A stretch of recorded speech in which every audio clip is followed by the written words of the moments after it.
Because when I pitch for something, I'm not gonna pitch for something I don't want.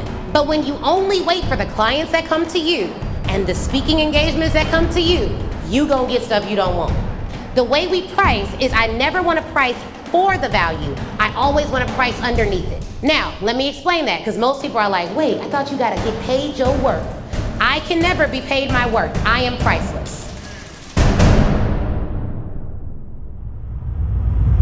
Energy high, excuses low. Energy high, excuses low. Energy high, excuses low. Energy. Hey guys, how are you all? All right. Hello. Okay, I'm trying to test out this mic. You know, oh, can you turn on the lights for me, Shauna? I appreciate it. Thank you so much. Are y'all doing good? Yeah. If y'all are doing good, say good. Okay, so are there any coaches in the building? Okay, a lot of coaches in the building. This is our first time doing an event specifically for coaches, and we did that because we looked at who we were able to help the most with a particular event that we host called Millions from the Stage, and it was coaches. So I was like, okay, coaches are who are making the most money using our strategies. So I wanted to do this event to help coaches get high-ticket clients. So let me know, what do you all do? Somebody yell it out. Education consulting, real estate coaching, excellent. Nutrition. Model coach, okay. You better teach them how to walk. All right, what else? Did someone say disability? Visibility coaching, okay, great. Hey, Laura, good to see you. All right, self-sufficiency, what does that mean? Pretty much helping families be more self-sufficient. It's a program that I teach. I'm a coordinator. Okay. Love that. I love that. Okay, great. Do they do private pay? They pay you directly? That's more of another level. No, the government pays me for that. Okay, awesome. That's what I thought. Okay, awesome. That's great. I do a lot of coaching in my tax industry. I'm a tax consultant. Been doing taxes for the last 20 years, CSA tax consultant. So that's more of coaching too, the financial literacy part, budgeting. I love that.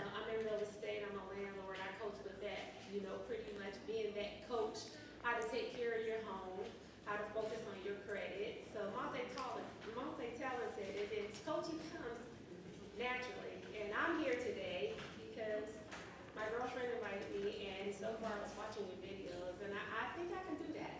Yes. I can do that. Yes, absolutely. That's part of my purpose, and that's what I do naturally. And yes, I do all these things, and yes, I have great results, and yes, I have to pat myself on the back, and yes, I think I'm trying to follow you already. I love that. Okay, great. Who else? Why are you here today? What led you to this event? Yes, right here. Oh, can we go here first since the mic's already over here? And then we'll go right to you, ma'am. Put the mic up to your face. That's my husband, Chris. Give it up for my husband, Chris. Yes, love you, babe. I just moved to Atlanta, Georgia, so I'm trying to get to meet people. I follow you and I get your emails already, so, and I just happened to move here. I guess you targeted me on Instagram, so. Just you, girl. I saw the ad. Yes. I bit, and I'm a parents coach. I'm a life coach for parents. Ooh. Specifically with parents with children who have anything that the parent was not expecting. So autism, ADHD, LGBT. I'm a pediatrician by trade, so I've been talking to parents for more now, so I might as well continue to talk to parents. I love that. Excellent. Yes, we'll go right here.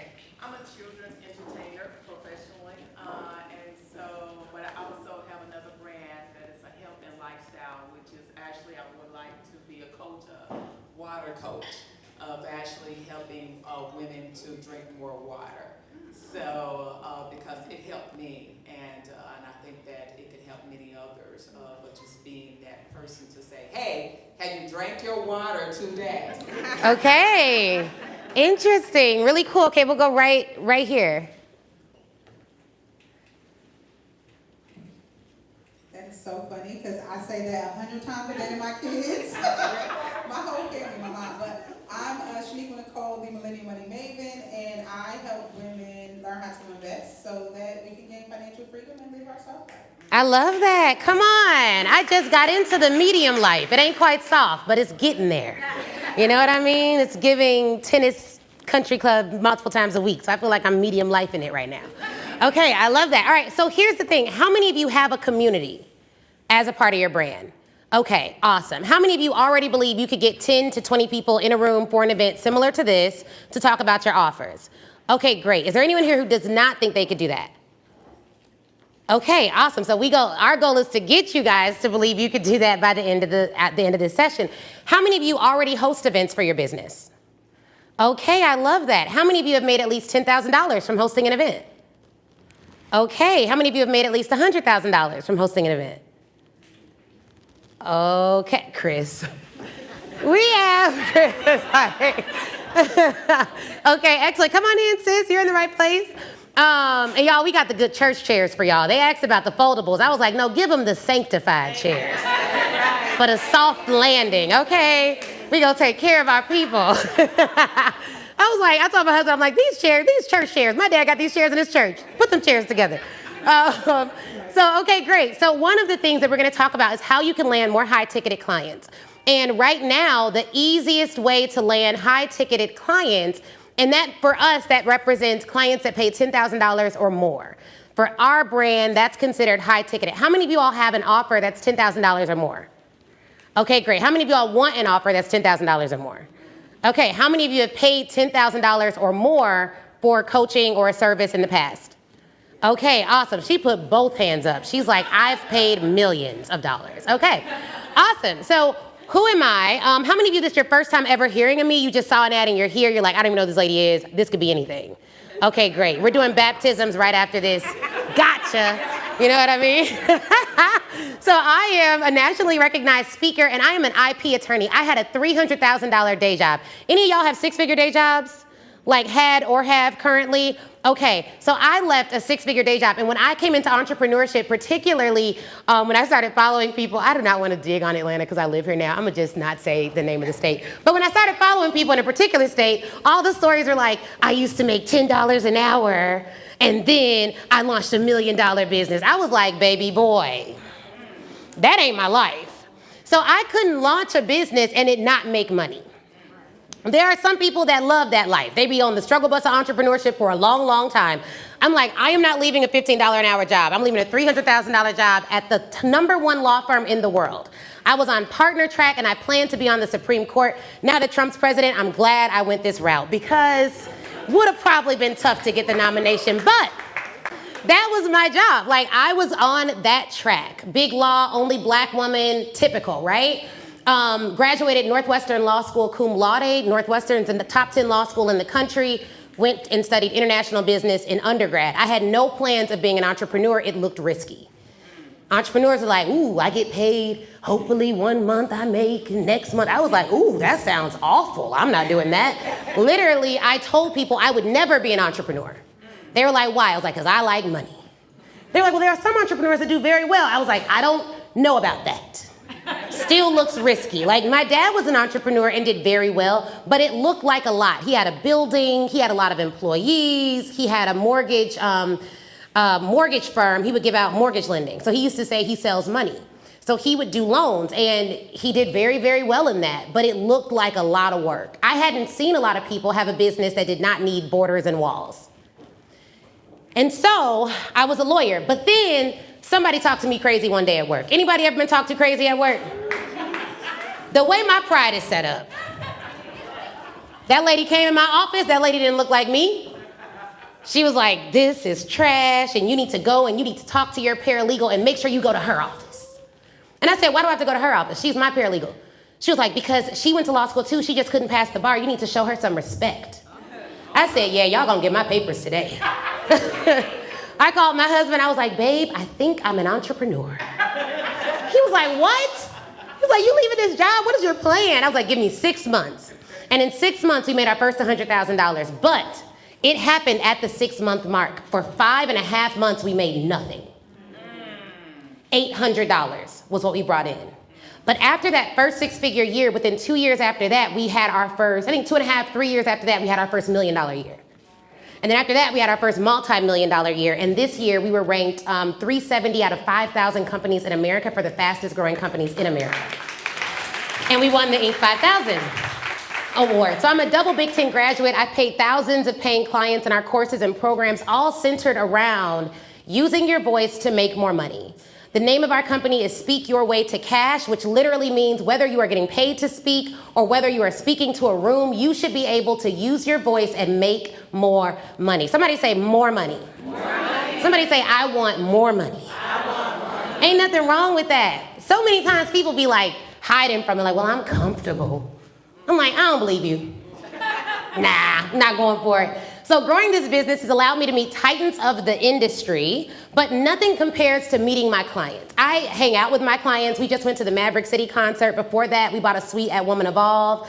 We're always buying suites because when I was in corporate, you know, I shouldn't say white boys, but I'm gonna say white boys was buying suites to like baseball games. And I was just like, this is whack. When I get a company, I'm about to buy suites at places that Maverick City, Woman Evolve, the Toby concert. We're trying to get a suite to his concert coming to Atlanta. And we met some of these folks. Who do y'all recognize? Yell it out. Issa. Everyone recognizes Issa. Yes, Russell Brunson. So Russell's assistant followed me on Instagram, liked my videos, and convinced Russell to bring me on to speak at one of his events in front of 20,000 people. Literally. So then I speak at the event and Russell goes, hey, you were one of the top affiliates and we just want to invite you to come to a private mastermind. It's me, 10 people, and Russell Brunson. He built a $1 billion company without outside funding. A company maybe some of you all have heard of called ClickFunnels. So me, the founder of ClickFunnels, and 9 other people, and I'm represented for the and we're in this mastermind, and Russell was giving me ideas about my business, and I'm presenting to him on marketing strategies that work for my business, and he's asking more information, and we're vibing. If you grow your company, you get in rooms you never imagined. I wouldn't have even known to pray for the life I have now because I didn't even know this life existed. Can we be real? But it took me growing my business, getting to a certain level in my business to meet some of the people that you see here. Everyone that I met there outside of Russell, that was just, God did that. But everyone else that you see here, I actually paid to be in a program where you have to make at least $1 million to even pay to be in the program. And let me help some of y'all out with pricing. Can I help some of y'all out with pricing real quick? Y'all don't be charging enough.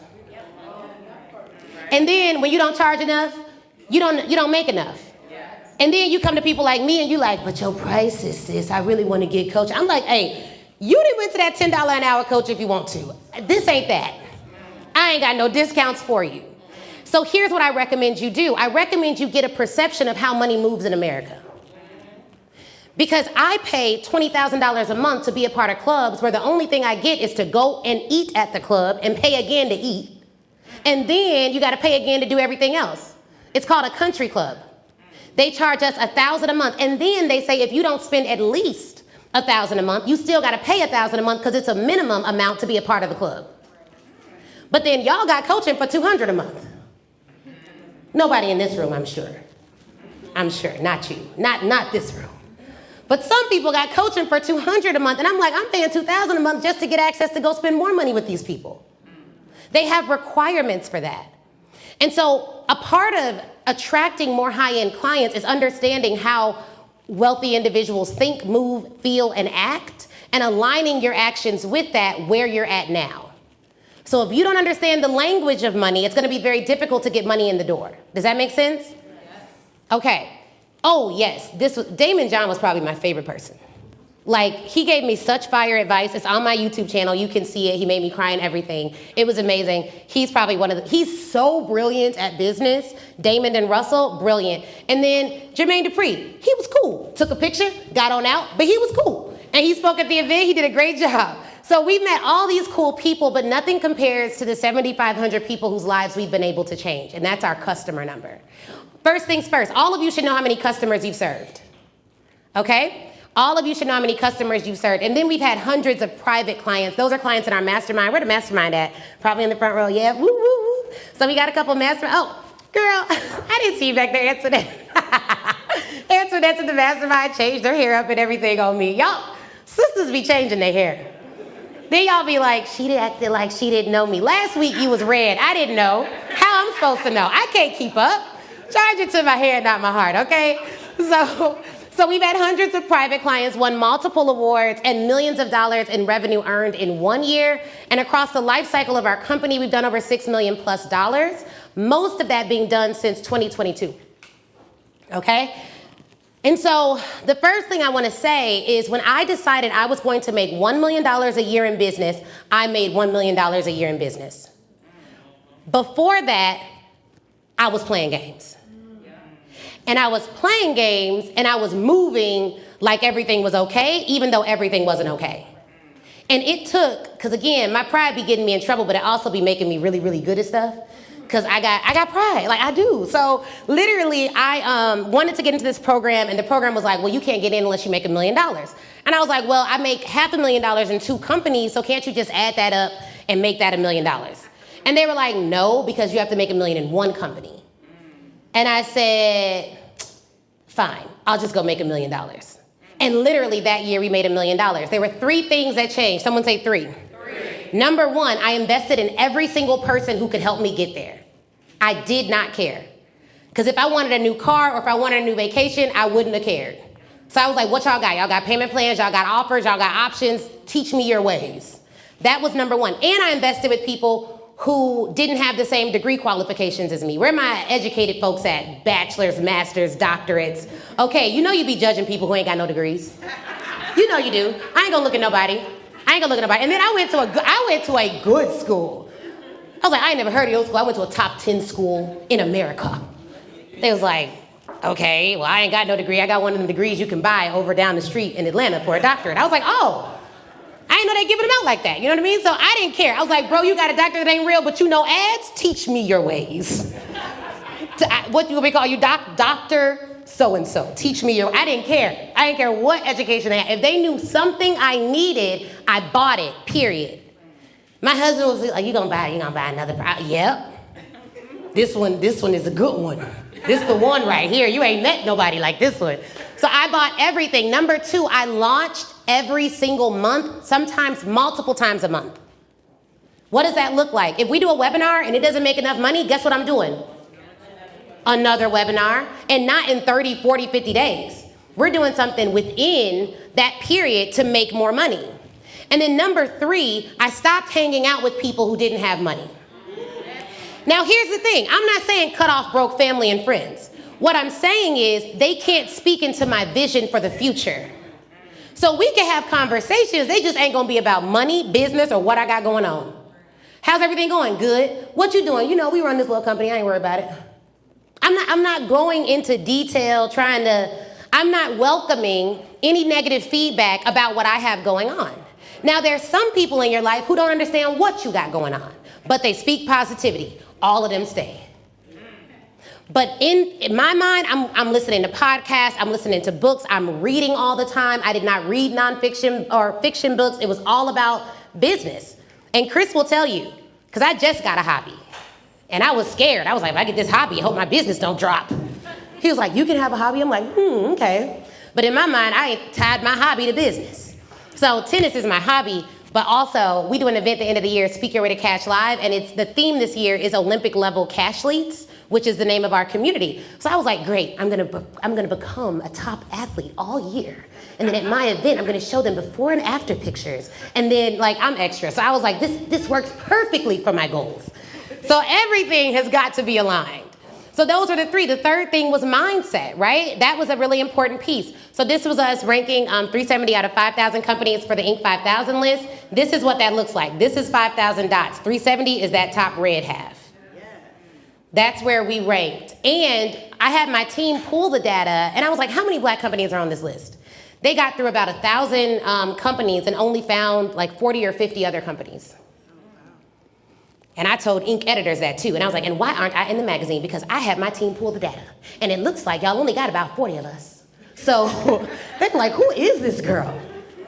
So that's what that looks like, right? We've generated 6 million plus from stage sales and landing high ticket clients. So what does this mean? Everyone has a sales vehicle, okay? Some people use phone calls. Other people use events. There's 3 things that you need to know about your sales process.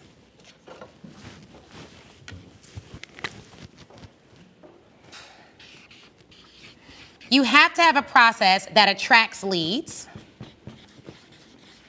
consistently. Then you got your leads. Now you need to convert leads. Because how many of you all have heard of somebody who's not in this room who gets leads and never emails them? Leads do not make you money if they are not converted into customers. Then you have to retain your customers. We have a program, a mastermind program. It's anywhere from $35,000 to $100,000 per year.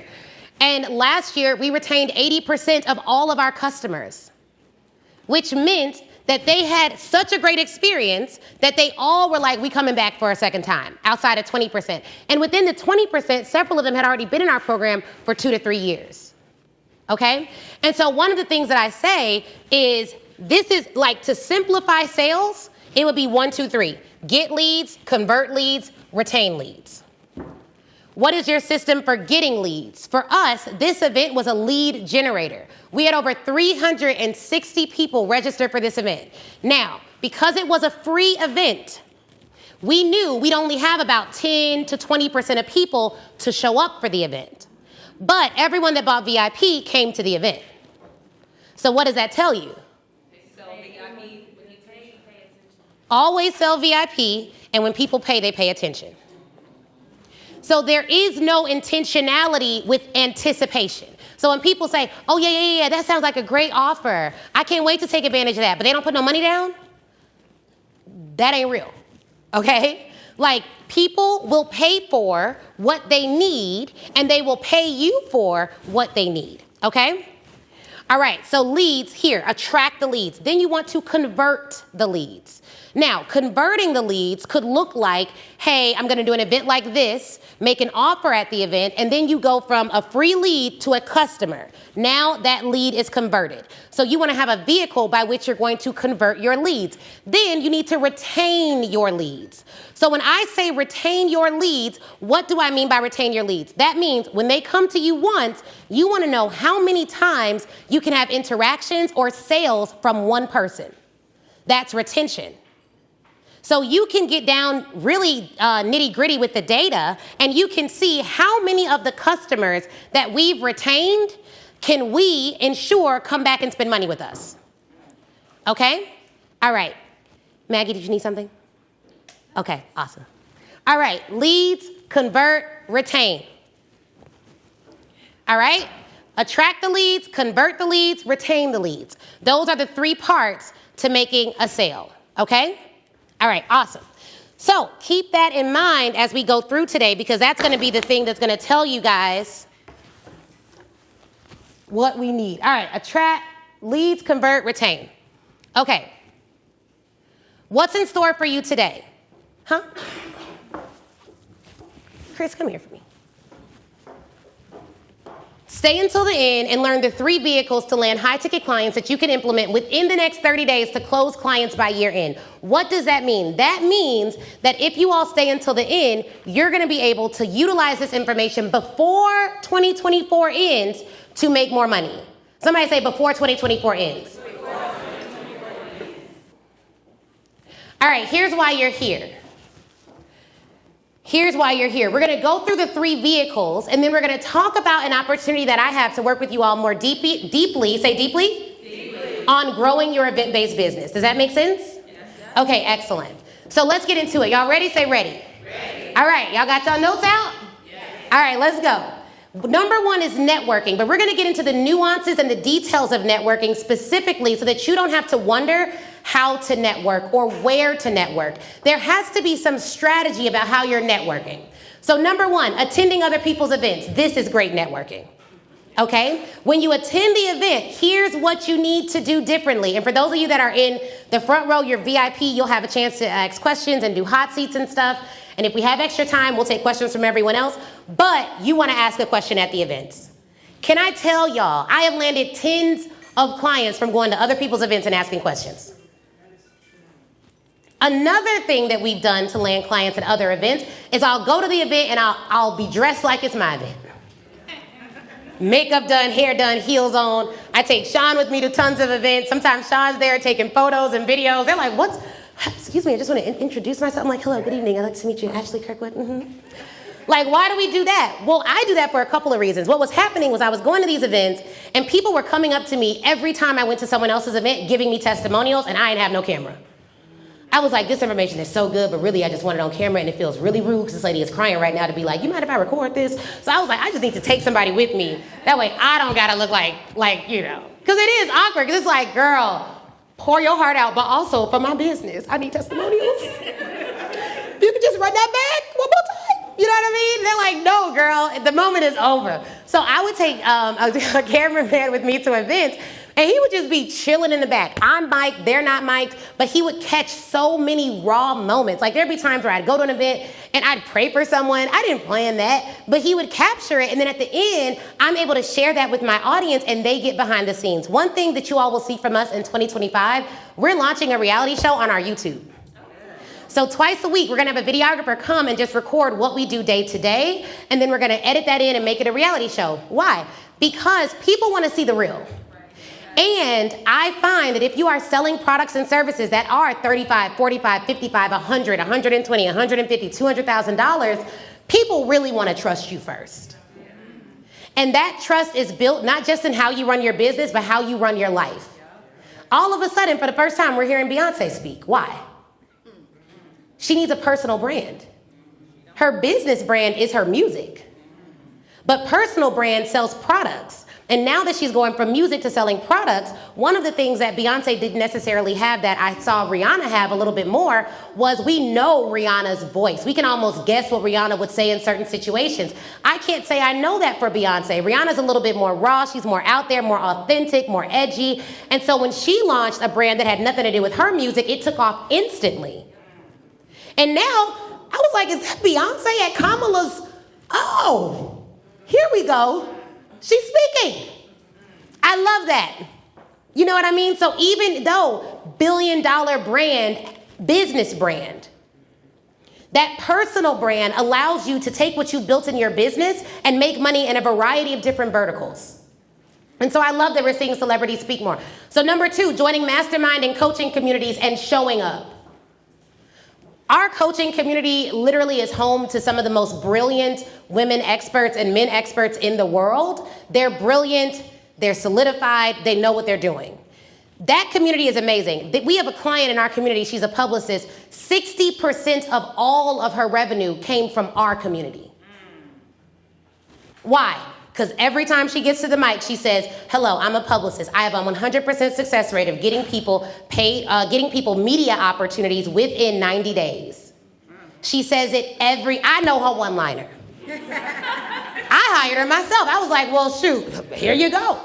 And she got me in essence. I was like, okay, girl. She right. She got that 90-day down, okay? Like literally every time she speaks, she says it. So when you join people's communities, do not join and be a flower on the wall. Make posts. I don't know what to say. Figure it out. You can I'd be making posts in some of my communities. I'd be like, look at my baby. She went to Halloween. Look what she dressed like. They're like, she's so cute. I was like, just got to make that post. Keep that energy in there. You know what I mean? Because sometimes you don't have a business question. You don't have a business issue. But you do not want to not have a brand. 3, engaging in Facebook groups. So you got to be careful with this because you got to be respectful of other people's spaces. This is why I created my own group. This is also why, in general, how many of y'all like kind of controlling? Like you like to have control over stuff? Probably everybody in here because we're entrepreneurs. So I don't like other people's rules all the time. Like even on the tennis team that I'm on, Chris was making fun of me because I walked down to the tennis match and Chris was sitting right here on the side of the tennis match and the woman walks over, some lady in our tennis community, she walks over, excuse me, sir. I said, what's she talking to my husband about? She's like, oh, don't mind me. I was like, no, I mind. I came over. I was like, I'm sorry, what is this? He can't sit here? She was like, well, not on the court. She's like, oh, he could sit up there. I was like, Can he sit right there? She was like, and then someone else came in. Yeah, that's fine. He could sit there. I was like, that's where he gonna sit. And Chris was like, see, you not trying to make friends. You are not. You on these tennis, you the only. And then it's like, everybody be like, do you remember me? I'm Julie. I'm like, I'm the only sister. Y'all got an unfair advantage. Of course y'all know my name. They like, do you remember Ashley? Like, of course you remember my name. You know what I mean? So I don't really like playing by other people's rules. That's one of the reasons why I left my law profession. And so what we have to do then is create our own places. We had a free Facebook group, and this became kind of like the home for our general community. Okay? And so I recommend that. But even in other people's groups, sometimes you can make comments or you can add value, and that will allow you to do some good networking. Then you have professional associations, chambers of commerce, Black women lawyers associations, associations like that. Those are great associations if you want to do some networking, but it needs to be targeted, meaning do not go to these events. Do not go to these events and think that you're just going to meet everybody in the room. You're not. You need to know who's coming beforehand and have a plan for 2 to 3 targeted conversations to have. And then 5 is speaking at other people's events or your own event. Speaking at other people's events or your own event. You can go, if I'm gonna go to an event and they invite me to speak and I was gonna go anyways, I'm gonna prefer to be on the stage. Because you're gonna get more leads, more visibility, and more clients. So strategic targeted networking. And then I should have made this announcement in the beginning, you guys. You all cannot record my presentation. Okay, we may put it up afterwards, but we're not sure, but we don't allow that because of IP issues, and I'm an IP attorney, and so I should have made that announcement earlier, so no shade if anyone's doing anything now, but you cannot record my presentation, which brings me to another point. When you go and speak at other people's events, you should not allow them to record your presentation unless they paid you a licensing fee. So it shouldn't just be they get to record it and own all of your IP forever, because that is another asset that you can sell them after the event. Okay, so you want to be really, really careful about how your IP is used. Vehicle number 2, one-on-one pitching. Vehicle number 2, one-on-one pitching. You say that again slowly for those of us literally at the back. So when you speak at events, they cannot record? No, we negotiate that. So one of the things, first off, all of you should buy the book, Speak Your Way to Cash. It's a book, it's on Audible, it's on Amazon. Anyone here have the book? Okay, tell them how amazing that book is. And then for those of you that purchased VIP today, I think we have books for you. So we'll make sure that you all get those books. But one of the, basically anything I create, I own. Which is why everyone that we work with signs a contract saying that if they create something for me, I own it. They have to sign that. Why? Because if I don't have them sign that, they own it. So just because you hired a photographer doesn't mean you own the photos if they didn't sign a contract saying you own it. The same is true when I'm on stage at someone else's event. That is me creating an asset that I can then sell later. I can replay it later. I can do a variety of other things with my assets. But if you don't know that, you're allowing people to take your assets for free. And maybe they say, well, in order to speak here, we have to be able to record it, whatever. And then you're like, okay, great. I'll do that if you pay an additional $10,000. Or I'll do that if you give me an additional 10 introductions to other people who can pay me to speak. Get something for the asset. Don't just give it away. Does that make sense? If y'all got it, say got it. If you already learned something, say learning. Okay. Vehicle 2, one-on-one pitching. So what does this look like? One-on-one pitching is when you go and you say, give me your name, ma'am. Tia. Tia? Yes. Okay. Hey, Tia, my name's Ashley. I would love for you to join me for Speak Your Way to Cash Live. Are you available October 2nd to the 3rd? Yes, I am. Okay, great. Well, the tickets are $5,000 for a platinum ticket. Would you be able to pay for that ticket price to lock in your seat? We only have 10. Yes. Okay, awesome. That's direct pitching because she could have said no. What a lot of y'all like to do is indirect pitching. Why? Because you don't want to get rejected. Let me tell you something right now. Until you are willing to look foolish in front of people you respect, you are not ready to make enough money in business. Until you're ready to be embarrassed, until you're ready for it not to work, until you're ready for trolls, you are not ready for massive influence. A lot of us plan for what we desire, the money, the influence, the respect, the big houses, but all of that comes with big bills, big haters, and trolls. It comes with it. It's just what it is. My pastor says there's a backside to every blessing. Right, come on, you better know who that pastor is. So literally, I would always like I would dream about the blessing, but I would be shocked by the backside. So it's like, oh my goodness. I was talking to my therapist one day and I was like, I just don't understand why they're hating on me. She was like, well, they would hate on anyone who had what you have. She was like, you should really depersonalize the envy.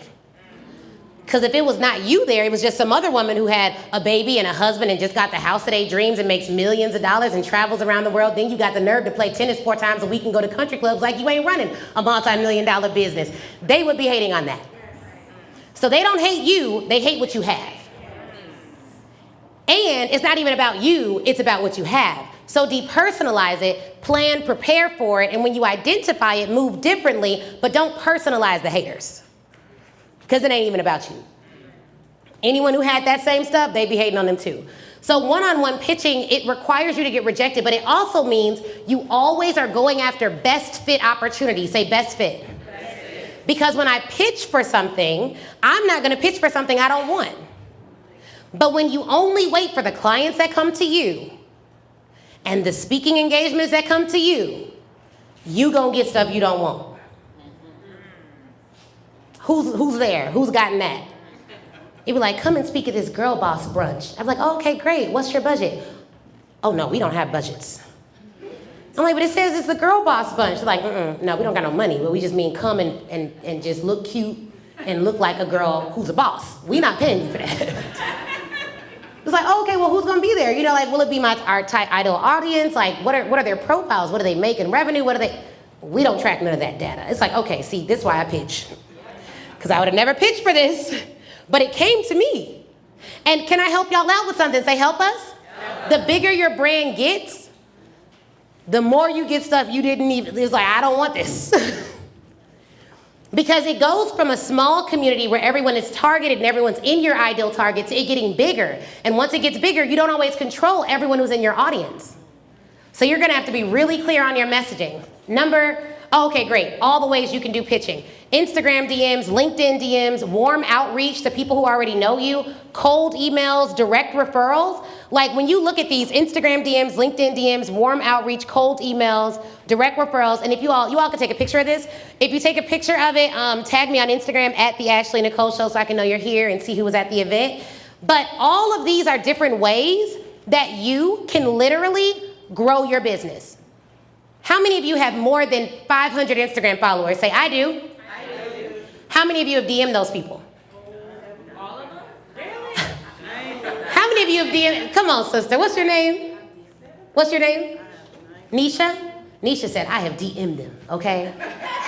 The only hand that went up. Shout out to you, sis. She said, all of them? I mean, have you DM'd 10% of your Instagram followers? No. Someone said yes. So it's amazing what you can do with a DM. You can also leverage automation for this. Then you have LinkedIn DMs. There are corporations that'll pay you to speak that you're already connected with. You can DM them. Warm outreach, cold emails, and direct referrals. Direct referrals means, hey, can I have the name and email of someone you think would be a good fit to work for our company? And then you reach out to them directly, okay? You reach out to them directly. Vehicle 3, hosting your own events. How many of you are planning to host your own event in 2025? Okay, everyone's hand went up. Let's go. Walking in the door with your hand up. I see you, bro. Glad you're here.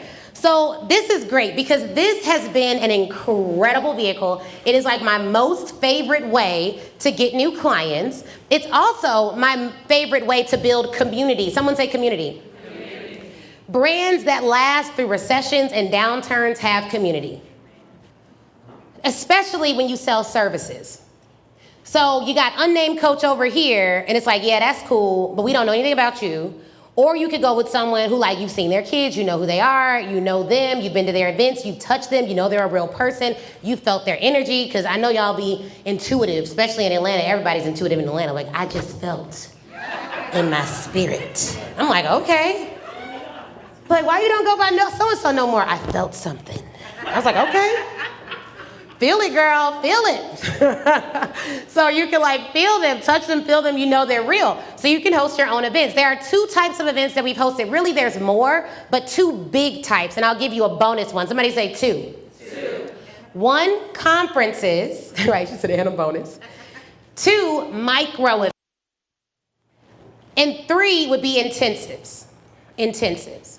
So intensives are like, we'll go through it. We'll go through it. 1 is conferences. So this was our first conference, right? This would actually probably look more like an intensive. Our first event had 10 people in a conference room. That was the first workbook. I was so young in that picture. I probably was like 22 or 3, maybe younger. And then this was our first event. We just rented out a workshop space at WeWork. But what the girl in that picture did not know, that was me in the silver. I've actually lost weight since then. I look good. And my fashion is better. But the girl in the middle, that was me in the gray. Y'all probably don't even recognize me because I'm so fine now, but that was me.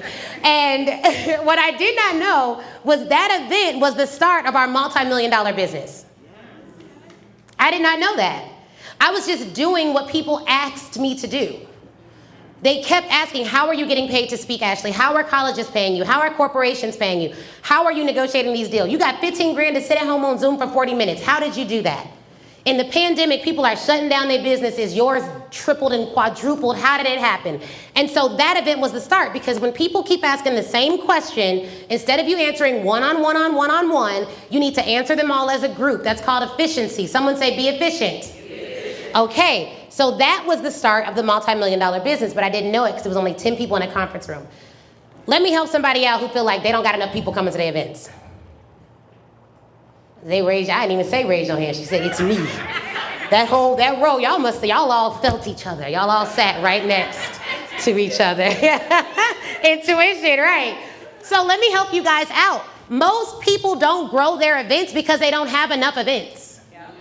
They look at the small numbers and they don't see the small numbers as real people. They see them as a vanity metric. I was so excited to have them 10 people. Chris will tell you, I was like, babe, someone bought a ticket.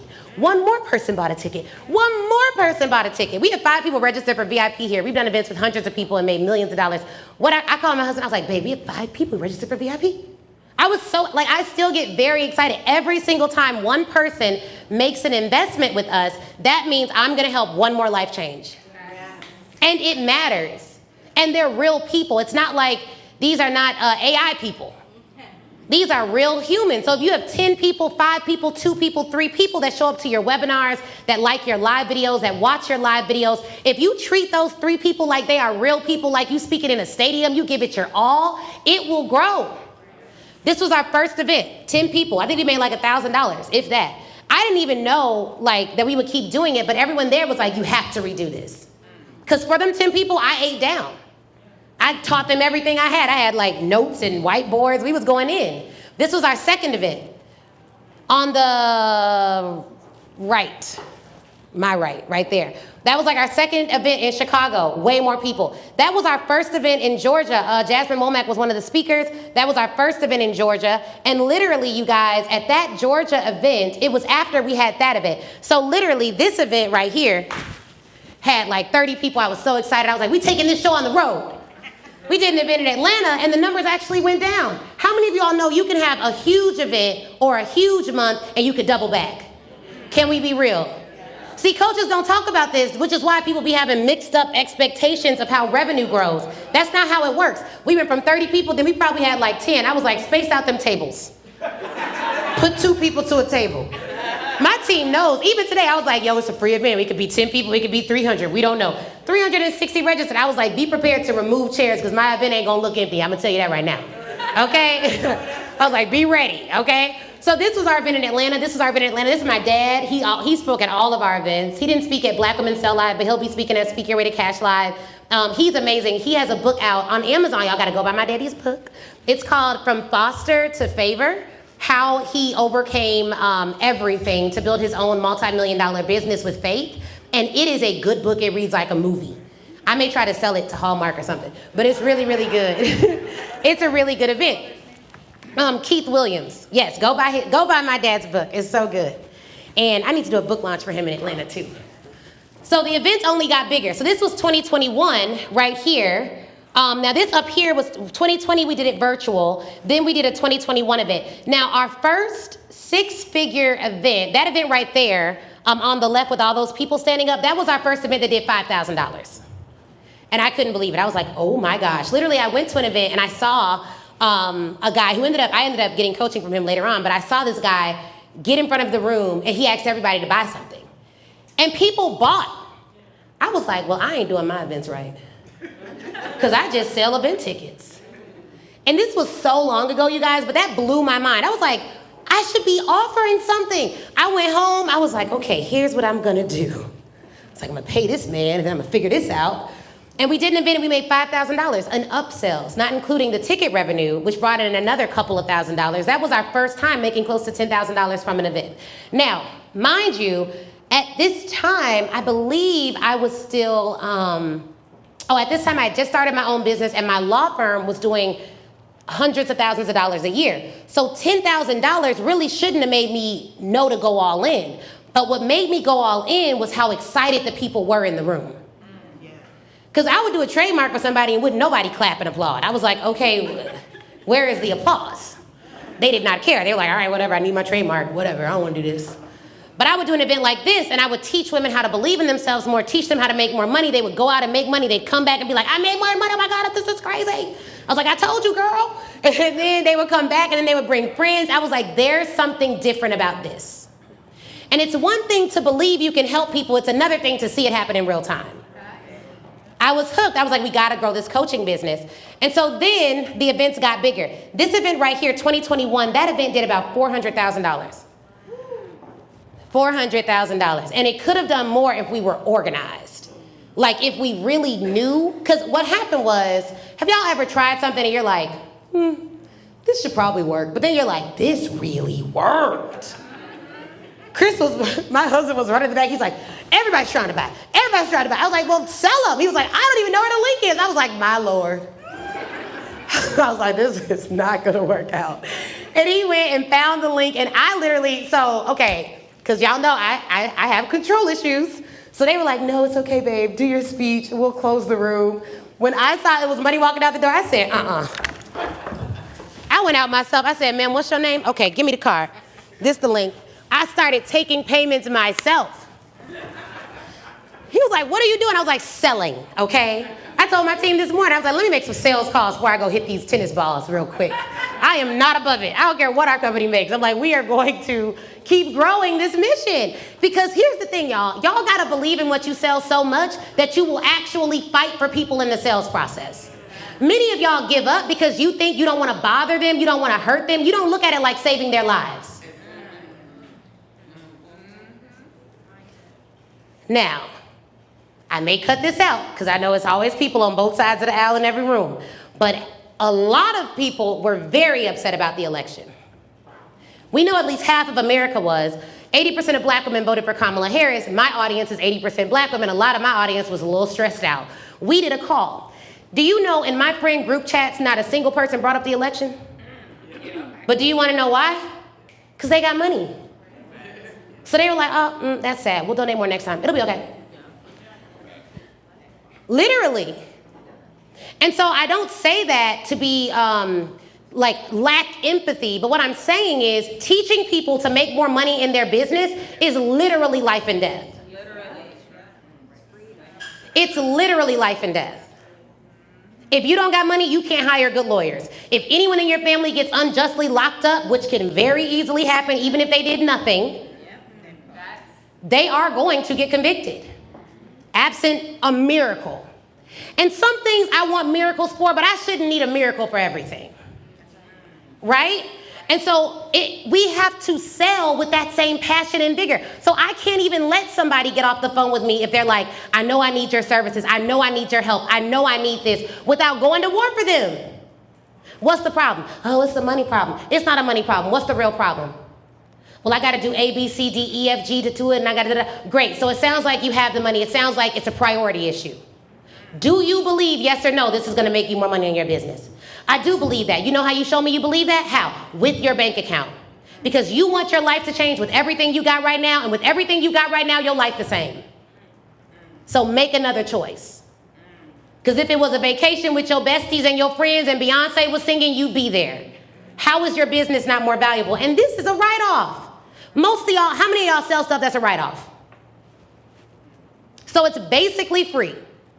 So you gotta be able to communicate to people with vigor what you need them to do, only if you believe that it'll change their lives. And then the events got even bigger than that. I had a whole custom court on the screen for that event. That was Speak Get Ready Cash Live 2023, and the theme was the year of the cash leap, but I did like a Michael Jordan theme. So we had custom props and everything else. You know what else got bigger? Our event budgets. But I want to show y'all something because I don't want y'all copying the wrong things. Our first event didn't cost me anything. That venue was free. That venue, we had to actually pay them folks because we couldn't sneak in again. That venue in Atlanta, we definitely snuck in. My friend worked at that building. He was like, I think I could get you in on a Saturday. I said, let's risk it. It didn't have no AC. Because on the weekends, the building was supposed to be closed. I'm not saying this is right. I'm just saying I did what I thought I had to do. Don't judge me. I'm saved now. But back then, we getting to it. You know what I mean? And so the events got bigger. This venue, Le Meridian, I think the budget probably was like $10,000 or $15,000. That was a lot for us to spend on an event. It may have been $20,000 or $30,000. And then these events be costing $250,000 to put on, if not more. You see the wrapping and everything else. That's Black Women Sell Live. Any of y'all at Black Women Sell Live? Yes, that event was everything. Girl, if you missed, tell your friends, say you missed it. Somebody sit next to you, say you missed it. Don't miss her live events. This is not a conference. This is a free event. So don't be wondering why they had all that and y'all didn't have all that. See, they paid to go to those events. Let's just level set, okay? Just level set, like she say her events is lit. I didn't see no DJ. Ma'am, your ticket was faith, okay? So here we go. And at our events, what do? We made an offer. Someone say, make an offer. And this was someone joining our mastermind at the back of the room. We had them join and ring a bell because it should be a joyous occasion when people are buying from you. It should be so much fun buying from you that other people are looking around like, I need to get in on the fun. And if it's not fun, we got to change the buying process. It should be fun. They should be in great anticipation of what they're going to get, how their lives are going to change. They should be all in on it. Now, another type of event that we do are micro events, and I would consider this a micro event. We did a 5-city Speak Your Way to Cash tour. We're going to do it again in May and June of this year, and we're going to go to 6 cities. So we added New York to the lineup. So if you're watching this somewhere else, we're doing New York, DC, Atlanta, Houston, Dallas. Who else? Chicago, my hometown. Chi-town, woo woo. Okay, so this was our 5-city tour. Each tour stop cost us less than $5,000. And what I'll tell you is I fly team members out. So that included flying my videographer, photographer out, a team member out with me. My husband, my daughter came with me. I had to pay for nannies in every city. So we flew people out. We had to book hotels and flights, and we found small hotel rooms to do the events. Why am I telling y'all how much it cost? So we can budget? So you can budget. And also so you don't copy the wrong thing. If you know you ain't got no $250,000 budget for your first event, don't spend $250,000. That is what women would be getting us. The brothers, I feel like my husband don't really have no problem not spending money. But it'd be like us. We're like, well, we need doves to ascend when they walk in. Like, what? Here's the question I ask myself with event budgets. Is it going to convert more buyers? If not, it can get cut. If it will, then we need to do it. So that's how we think of budgets to make sure we stay on budget and on track. Then we did micro library events. So we've done events at libraries. We will be doing them now, but for the election. The election forced me to buy a room because all of the libraries are sold up with election stuff. And they were anticipating runoffs and all types of stuff. I don't know if they're going to do that or not. But because of that, we weren't able to rent our local libraries. It was only very few that were available. So this was our micro library event, and it was great. Guess how much that room cost? Nothing. And it had a projector, they had a mic in there, they had all kinds of stuff in there. I had no idea. I was going to lunch with my husband one day, we walked by a library, I was like, let's just go in. I saw they had an event space, I was like, oh, ma'am, how do I get this? You need to have a library card. I was like, okay, how much is that? It's free, you gotta live in Fulton County. I said, okay, I do. Here you go, got a library card. That next week, she saw me, I was like, I'd like these 5 dates. She was like, I'm sorry, what? I'm like, ma'am, 5 dates, ma'am. I'm a library card holder. I got that card. And I read all the rules on the website. The lawyer in me is like, yep, I could do this. This makes sense. Yep, following all the rules.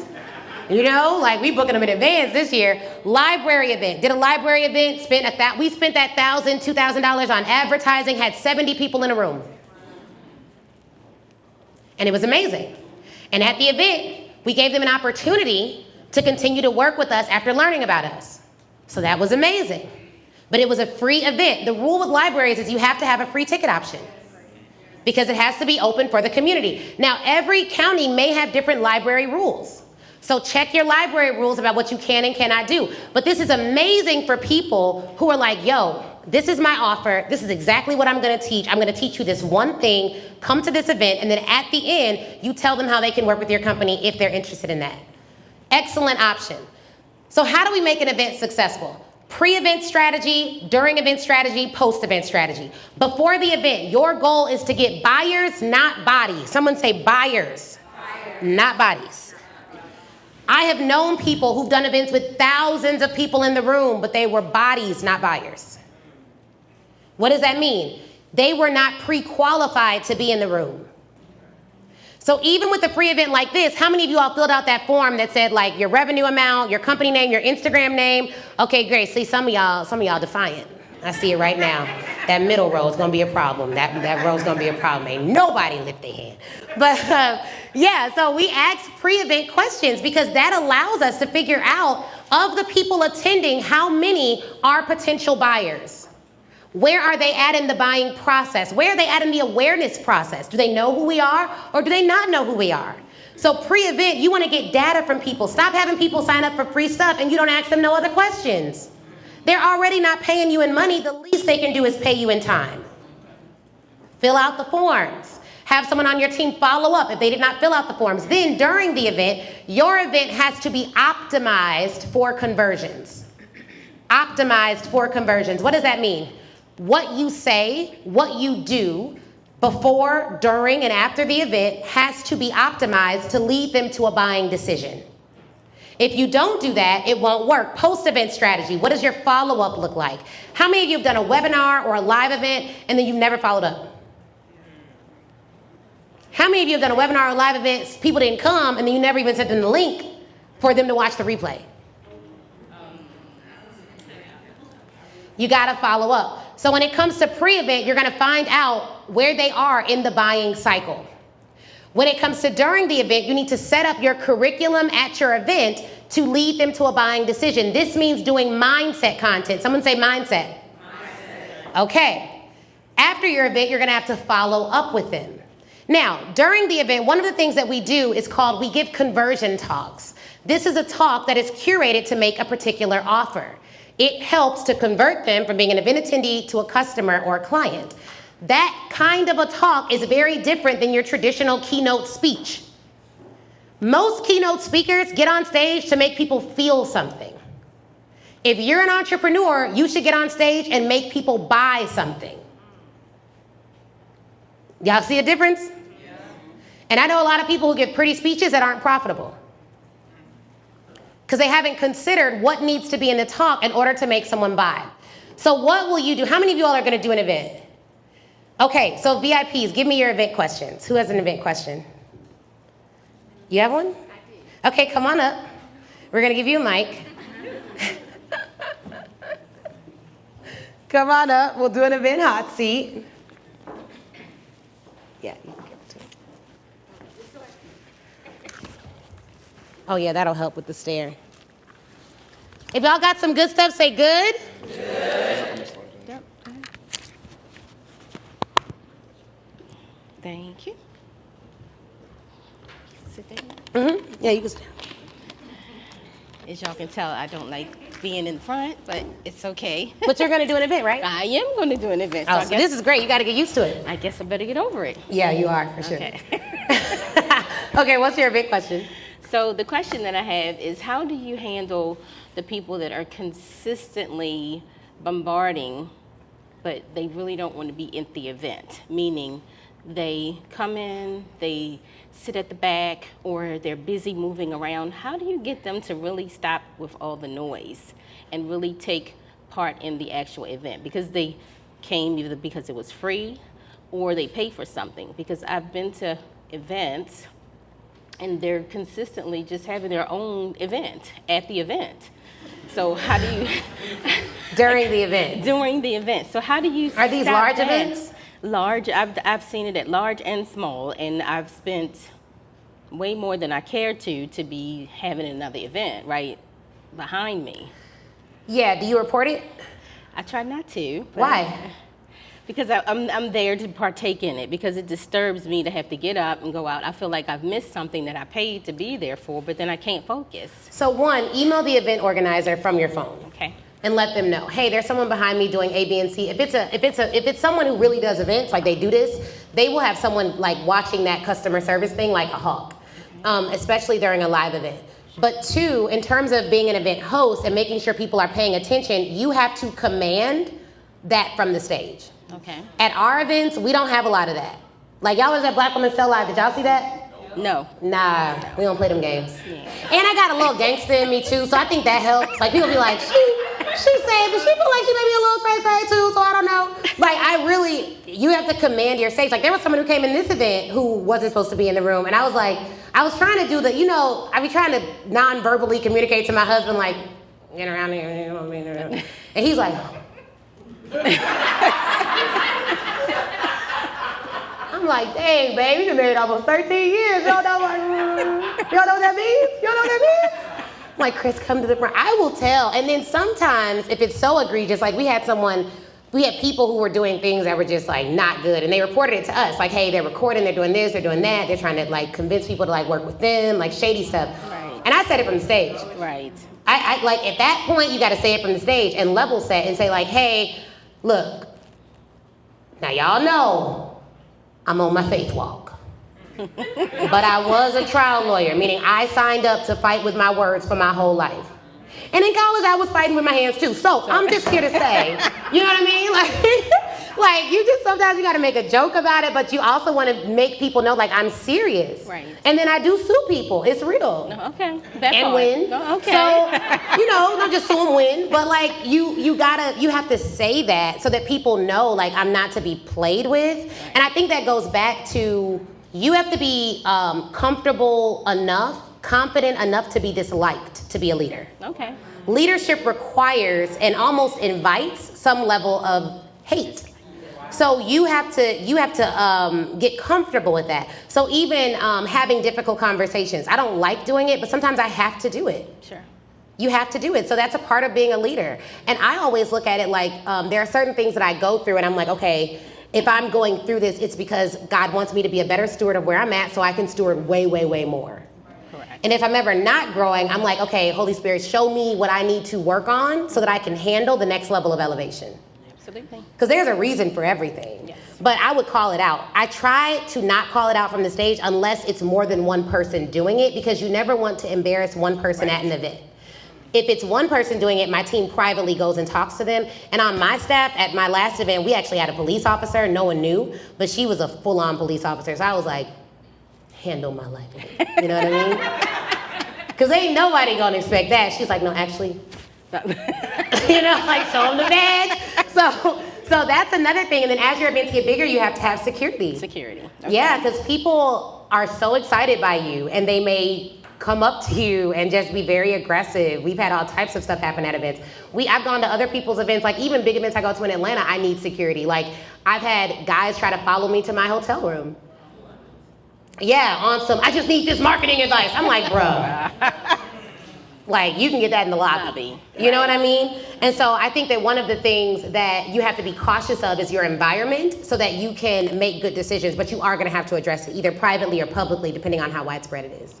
Okay, so really quickly, how do you handle the negativity that happens right sometimes while you're having the event and you're on the stage and you have the people talking very, very negative about the event, and you're kind of like, look, I'm here at the event to enjoy the event because you're having an... You mean as an attendee or as a host? As an attendee, because now I'll be the host. Yeah, so how do you handle that? As an attendee, I'd be like, hey, if you don't enjoy it, you should leave. Right.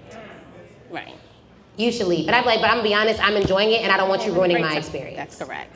Right? That's number one. Number two, here's what y'all gotta know about community. I love when people snitch in my community. Just as a general, snitches get stages in my community. If you snitch, come to me, baby. I will put you on the roster. Tell every time. Email hello@speakyowaytocash.com. Give me their first name and their last name. I'm a lawyer. I will keep your name confidential. You will not have to testify on the stand, but snitch. Because people snitch. They tell me, they were like, so-and-so was doing this. And sometimes it's somebody I was actually going to have speak or I was going to elevate. And I'd be like, well, change the agenda. You know what I mean? And I'll go to them and talk to them about it. And I'll be like, hey, it's come to my attention that you said A, B, and C. Explain to me why that was appropriate to you. And they'll be like, oh, I didn't say it, or oh, I did say it, or oh, da, da, da, da. And then the other thing I do is I block people. I will have now, here's the thing. Everyone does not deserve a direct conversation. That's correct. It's just what it is. At the point that your audience grows, like we have hundreds of thousands of people in our audience, every time someone says something negative, I'm not calling them people. Absolutely not. But if it's someone that I know personally, that knows me, then I will definitely call. Sometimes it's a client. Maybe being real, you got to call them. You got to have a conversation with them. It warrants that. The relationship warrants that. Have the conversation. If you can't reconcile, then you kick them out. Because it is your space. Yes. So you got to control your space. Yep. Thank you. Absolutely. Give it up for her. Okay. So yeah, I'll definitely take more questions. One of the things that I will say to you all is this, like when you are hosting an event, everything about that event experience needs to be controlled. Nothing needs to be left to chance. Control all of your controllables. Someone say control it. Control. Okay, yes. There's a question right here. We'll take a question here. I have hosted multiple free webinars on Eventbrite around career coaching. And I have either made an offer, people have paid, and then I've refunded their money. Okay. Because I feel guilty that, Black women already have enough time navigating. And now it's like, oh, you have to pay me $1,000 to help you navigate. And it just, I don't know. So I pivoted to working with companies because I don't feel guilty about that. But I have had multiple webinars, made offers, but then I get antsy about accepting people's money. Interesting. Anyone else have the same issue? No. Okay, I'm seeing yeses, I'm seeing no's. Okay, so you're not alone. Here's the thing. That's very, so they pay you, you accept the money, but then you're like, I just don't feel like they should pay me this. Yeah, so at the time it was an online community, so it was like $49 a month. You refunded $49? A couple of times. Okay. So this is good. Community free, just, to add icing to it. Then you made it free. Okay, just give it away. All right. There we go. Here's the thing. Have you ever paid for something and you found a lot of value in it? Yes. Has your life been made better from it? Yes.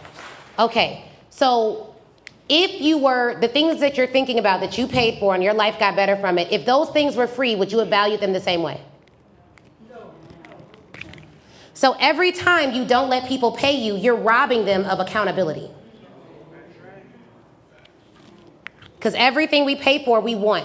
If Bentleys were $1, would anyone think they were the best car? So people affiliate your price with worthiness.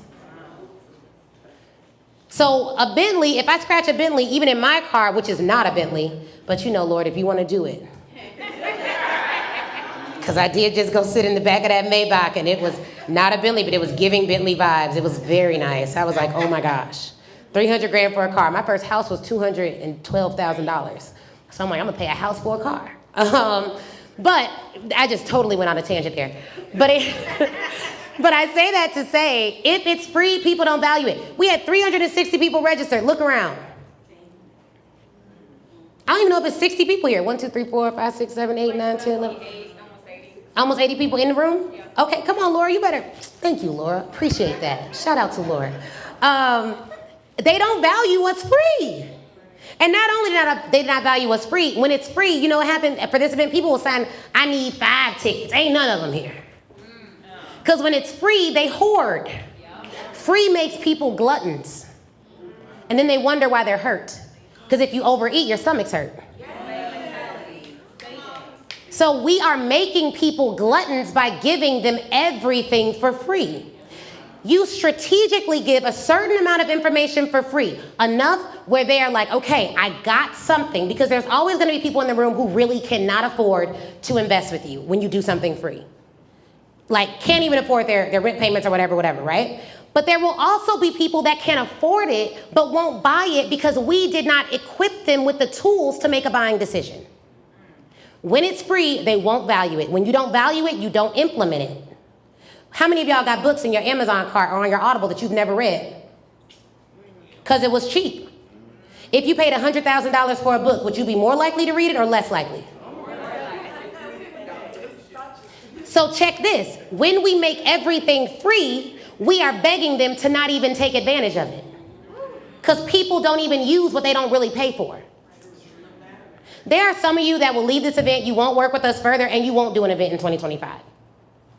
You be like, that was nice, I thought about it. Mm-hmm. It's true. But those of you that do work with us after this event, you will do an event because we're going to have you pay for it. It is what it is. So that's that. Now, I understand your heart, which is like, black women have already been through so much, we should da-da-da-da-da, but we like buying things. Actually, I just asked someone to teach me how to use that little thimble thing that we bought. It's like a, what is it called? It's a pocket, IMO pocket thing. I don't know what it's called. Do you know what it's called? It's a new little pocket camera, Osmo 3. The Osmo 3, right? And I was like, hey, how much can I pay you to teach me how to do this? And my friend was like, I'll just do it for free. I was like, oh, I don't like that. Because I know if you do it for free, I can't get you to come to my house. And sure enough, he was like, all right, I'll do it for free, but are you available on Sunday at this random time that I'm not available? I'm like, see, bro, I would have just paid you, come right on out to Alpharetta, and sit where I want you to sit to teach me this information. I actually don't like when people do stuff for free. There's a certain caliber of buyer. Like, I wanted to go to a certain conference. They didn't have VIP. I was like, I can't go. Because I'm not fighting through no general line, sitting in the back, elbowing, lined up for 20 hours. I want to wear stilettos and go right to my seat. You see? So, like, there are some people you'll never attract because it's free. We always ask revenue for these types of events. There was only one person who registered who made at least $1 million. There are people who've already bought millions from the stage, which I'll tell you guys about in a bit. We only have 10 seats. Now we're down to like 8 seats. But the people who bought in advance, literally, this woman messaged me on Instagram and was like, I know it releases tomorrow. I know you only got 10 seats. I know you're going to sell it out at your event that you're doing in Atlanta. Can I just pay you in full for it right now? I don't want to do all that waiting and all that other stuff. I was like, okay. I am that buyer. I know, because you're in the mastermind. So here's the thing. You want to know how I can help you with that? Don't sell to broke people. No, real talk. Like, don't change my audience from being like new managers to directors and VPs. Yes. And I say don't sell to broke people, like don't be a payday loan store that takes advantage of black communities, always selling to people who ain't never got it. Use language, use marketing, use experiences that say, I am expensive, and if you come over here, you should have money. And you do that through your verbiage, you do that through your language, you do that through how they see you living. People say they hate lifestyle marketing. I don't have a Bentley, so I don't use a Bentley, but I be going to my country club because that's my real life. I'm there every day. I was there this morning, playing my tennis. Woo. That's my life. So show people that. It'll attract other people who are like, man, I want to play tennis 3-4 times a week. And for all you coaches who are like, I sell something, I don't sell a make money thing. I don't know if I can make money with this. My tennis coaches do not help me make money. But we got like 5 of them joints on retainer. Just for my hobby, I have coaches. So you don't have to sell a make money thing, but I would say elevate your messaging so you don't sell to people who don't have it. And then if there is someone who is a manager, you'll still attract them. So even if they're a manager, but they're not a director, but they're aspirational, they'll invest in getting there. Does that make sense? Yeah. Okay, who else did that help? Clap your hands. Okay, awesome. So here's the thing, you guys, and I'll take some more questions. I'll take some more questions at the end. I don't see any more questions now. How many of you want to make at least $100,000 from events next year? Okay, how many of you already have an event planned? Like you already have a venue booked? Okay, and do you already have an offer? Yes. Yes. Is it over $10,000? No. No. Okay, what about you, Laura? I do. Okay, awesome. So here's the thing. What if I had something to help you not only create your event, but also to teach you how to sell from the stage? Would you all be interested in that? Yes. Okay, it's not gonna be free. Y'all okay with that? Yes. Okay, somebody's like, I'm not saying anything. I can't believe I came here and she's gonna sell me something. I am, and this is that time. Okay, so if I had something that can help you with that, who would be interested? Say yes? Yes. Okay, now it is way more than 8 of you guys in this room. I only have 8 seats. Where is my husband?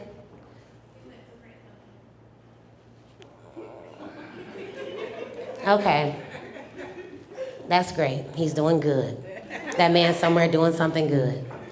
So we have 8 seats. If you have a question about the offer, or if you know at any point while I'm giving this presentation you want the 8 seats, you can go to Nicole and she'll give you the link before I even show the link in the room. Do you have the link, Nicole?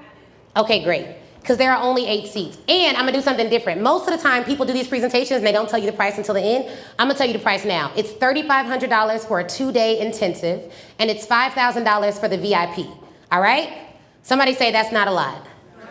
That's the Black Friday offer. Now, we've made $6 million using the system that I'm gonna show you.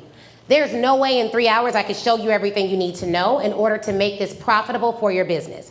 But we have literally had clients that have done this and made it so profitable for their businesses where they have made 2, 3, 4, 500 times that in the room.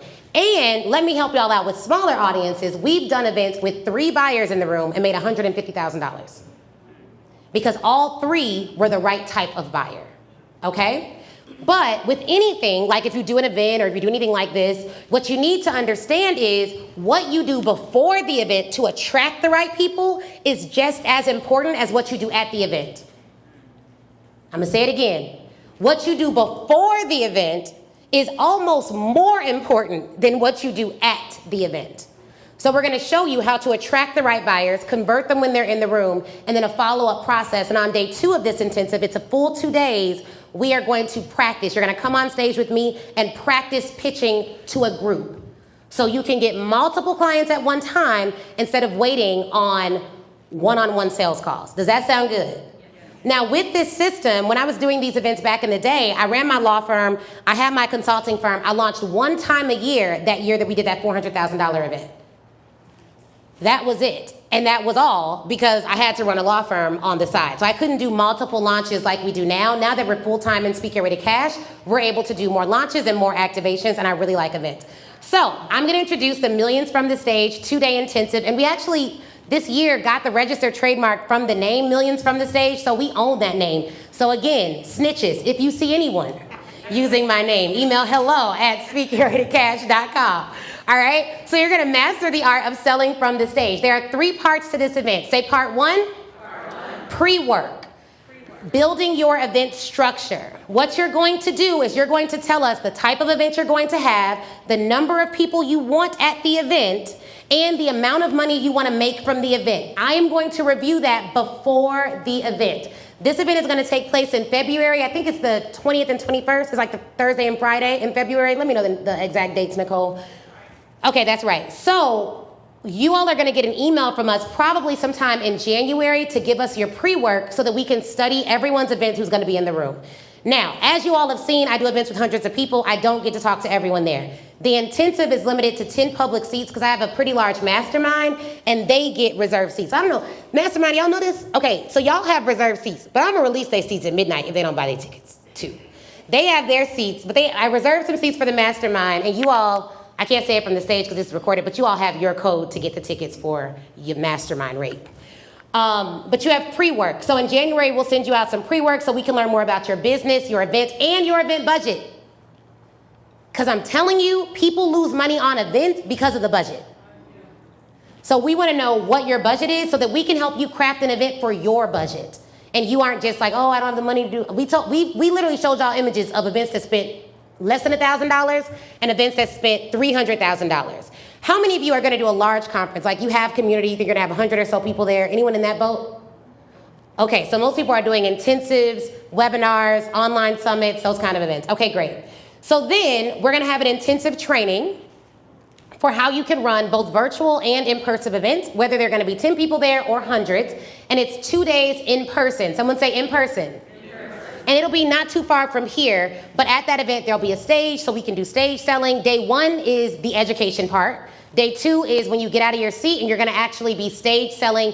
And really, we're gonna teach you how to break down mindset principles, objection handling, in mass. How many of you have people who are like, they wanna buy, but they don't have the money?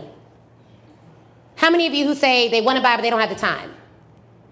Okay, how many of you have heard they wanna buy, but it's not a good time for them to get started? They're hustling. Okay, so we've heard that. That is not a money issue. Now, for some people, it can be. Now, they say I'm sleeping in my car and da-da-da. My philosophy, don't give me your rent money. There is so much abundance in the world, I don't need your rent money. And if I'm doing a good enough job with my marketing and my language, people who are in that position are not like trying to give me their rent money. You know what I mean? Like the average income of our client, I ain't even go, it's typically up there. So intensive training for 2 days. Day 1, we're gonna work on the information. Day 2, we're gonna actually practice together, okay? So that's the 2-day intensive. And then day 3 is live practice. We're gonna have you give pieces of your conversion talk, and we're gonna give you feedback, because if you cannot have mindset content, it won't convert. Someone say mindset. If you don't have mindset content, it cannot convert. Okay, if you do not have mindset content, it cannot convert. And Nicole, can you let Chris know we need him here? Okay, great. If we don't have mindset content, it will not convert. So you need to know how to break down mindset principles. How many of you, when you get those objections, you just say, okay, great. And you don't fight for the sale. A couple of things. If your front end messaging changes, the quality of your buyer in the room will get better. But also, sometimes you just need to help them through it. Tell me what's stopping you. I want to help you work through that right now. That's the question. Tell me what's stopping you. I want to help you work through that right now. Stage selling for our business has been worth over $6 million, and I'm going to unlock the vault on all of our strategies to teach you how to do the same. This event is easily worth over $100,000, and let me tell you why. We have literally had clients who have done these strategies and made hundreds of thousands of dollars. We had a client, I got a message from a client this morning, hey, my webinar last night did $96,000 in a day. She was like mad, like very close to my 100K day, $4,000. I was like, girl, I think it's gonna be all right. You know what I mean?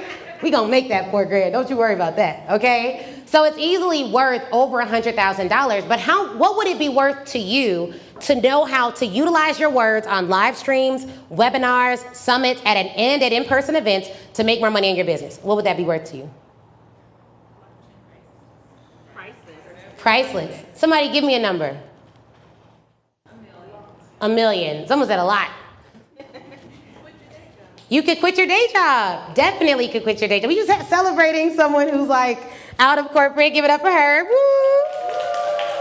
That was a testimonial I got today, and she's also in the mastermind. But here's the thing. Before I even tell you about this opportunity, I need you to know there are only 8 public seats. This is not fake scarcity. This is like legit. And Kendra actually bought one of the seats. So we have 8 public seats. Somebody say 8. 8. All right. Now, if you know you would love to be in the room for this event, raise your hand. Okay. 1, 2, 3, 4, 5, 6, 7, 8, 9, 10, 11, 12. Okay. 13, 14. 14. So we'll give you the link in a minute, but when you all see that link, you need to sign up. And this morning, because we're about 3 months out, and all of y'all are local, so y'all ain't gotta take no plane, y'all ain't gotta fly in, like no extra expenses. We'll give you the option for it. It's not for you if you're not gonna do anything. I don't need people coming to my stuff like, went to that whole intensive. I haven't done an event yet. That's on you, bruh. That's not on me. I can't book your venue. So it's not for you if you're not gonna do anything. It's not for you if you are the person that my sister here was talking about who be going to events kicking up nonsense. So you let me know if you see them here, okay? So it's not for you if you're that. I'm telling you right now, if you've never been, who's been to one of our events? Okay, tell them your experience for people who haven't been. A lot of y'all have been, that's good. Hey everyone, I'm Lashanya Roberts. So I went to 2 of the events. One was the library event, was the first one that I went to, free one, and immediately bought the Picture Cash because Ashley's awesome. And then I went to Black Women Sell Live and signed up for the mastermind because again, everything that she does has been amazing. I also volunteered to help do the setup too, so I got a little preview of what the community was like, and just everything was above and beyond what I expected. That's amazing. Oh my gosh, give it up for her, give it up for her. So you guys, I know that some of y'all have coach hurt. Y'all coach hurt be worse than your like church hurt. And then you come to me telling me about your last coach and your coach before that. I don't know them people. All I know is we really try to go above and beyond. This event is literally free. Look how nice it is. We could have done it in some little dingy place. You got fresh lighting here, excellent information and content, cozy seats for the cushion. Right. What is this? Excellence over here. So it is for you if you are going to do an event in 2025. If that's you, say that's me. That's me. This is for you if you're like, look, I don't care. I'll invest at least $10,000 in making that event happen. If that's you, say that's me. Now, if it is for you, if you believe you can get at least 10 to 20 people to show up for your live or in-person events, if that's you, say that's me. And it is for you if you want to build a strong community. If that's you, say that's me.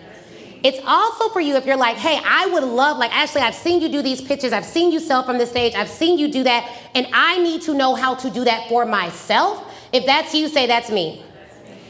Here's the thing about events. You will not find another avenue to build community that's better than events. People come to events and they make lifelong friends. We just had people volunteer at our events and they made lifelong friends. So everything we do is with that in mind, but you need a community of people if you are going to do events. You literally need a community. So this is Dr. Viola. She's currently in our mastermind. This is her second or third year in the mastermind.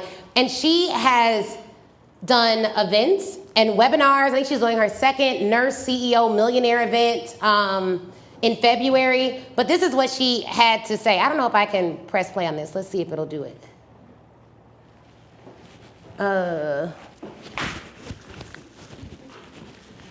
Child, when the event is free, you gotta do your own stuff. My husband then left. I don't know what's going on. I don't know if I'm gonna be able to get this video to play. Press enter. Okay, let me see. I don't know how to do this tech stuff. Somebody over here play this video. Oh, there it is. Uh-oh, nope. Nicole, see if you can fix this. Oh, this is like it's close.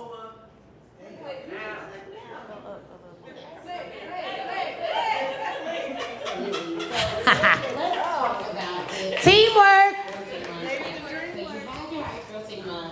And when did you realize that you had achieved that milestone in your business? Were you looking at your numbers to report it in the revenue portal, or how did you realize that you experienced this month? Well, I mean, I look at my numbers every day. Hey! That's what I'm talking about. So, I look at my numbers every day, and so I knew when I hit it probably about the 20th of the month, and so I was like, that's cool. Wow, month wasn't even over. Okay, I love that. I love that. And so you have this month. It's a multi-five-figure month, y'all. We ain't gonna put all the numbers in the street, but multi-five-figure month. And you look at your numbers every day. You realize you hit it. What would you say were like the 1 to 2 biggest contributors to you hitting that milestone? Well, I was able to sell from the stage confidently. That was and understanding the nuances of how to sell from the stage. I went to millions from the stage, and you just taught us the nuances for selling from the stage. And once I learned that, I went to another conference, and I got 2 clients from that particular conference. They were multiple 5-figure clients, and it was a wrap, and that's how I grossed that much that month.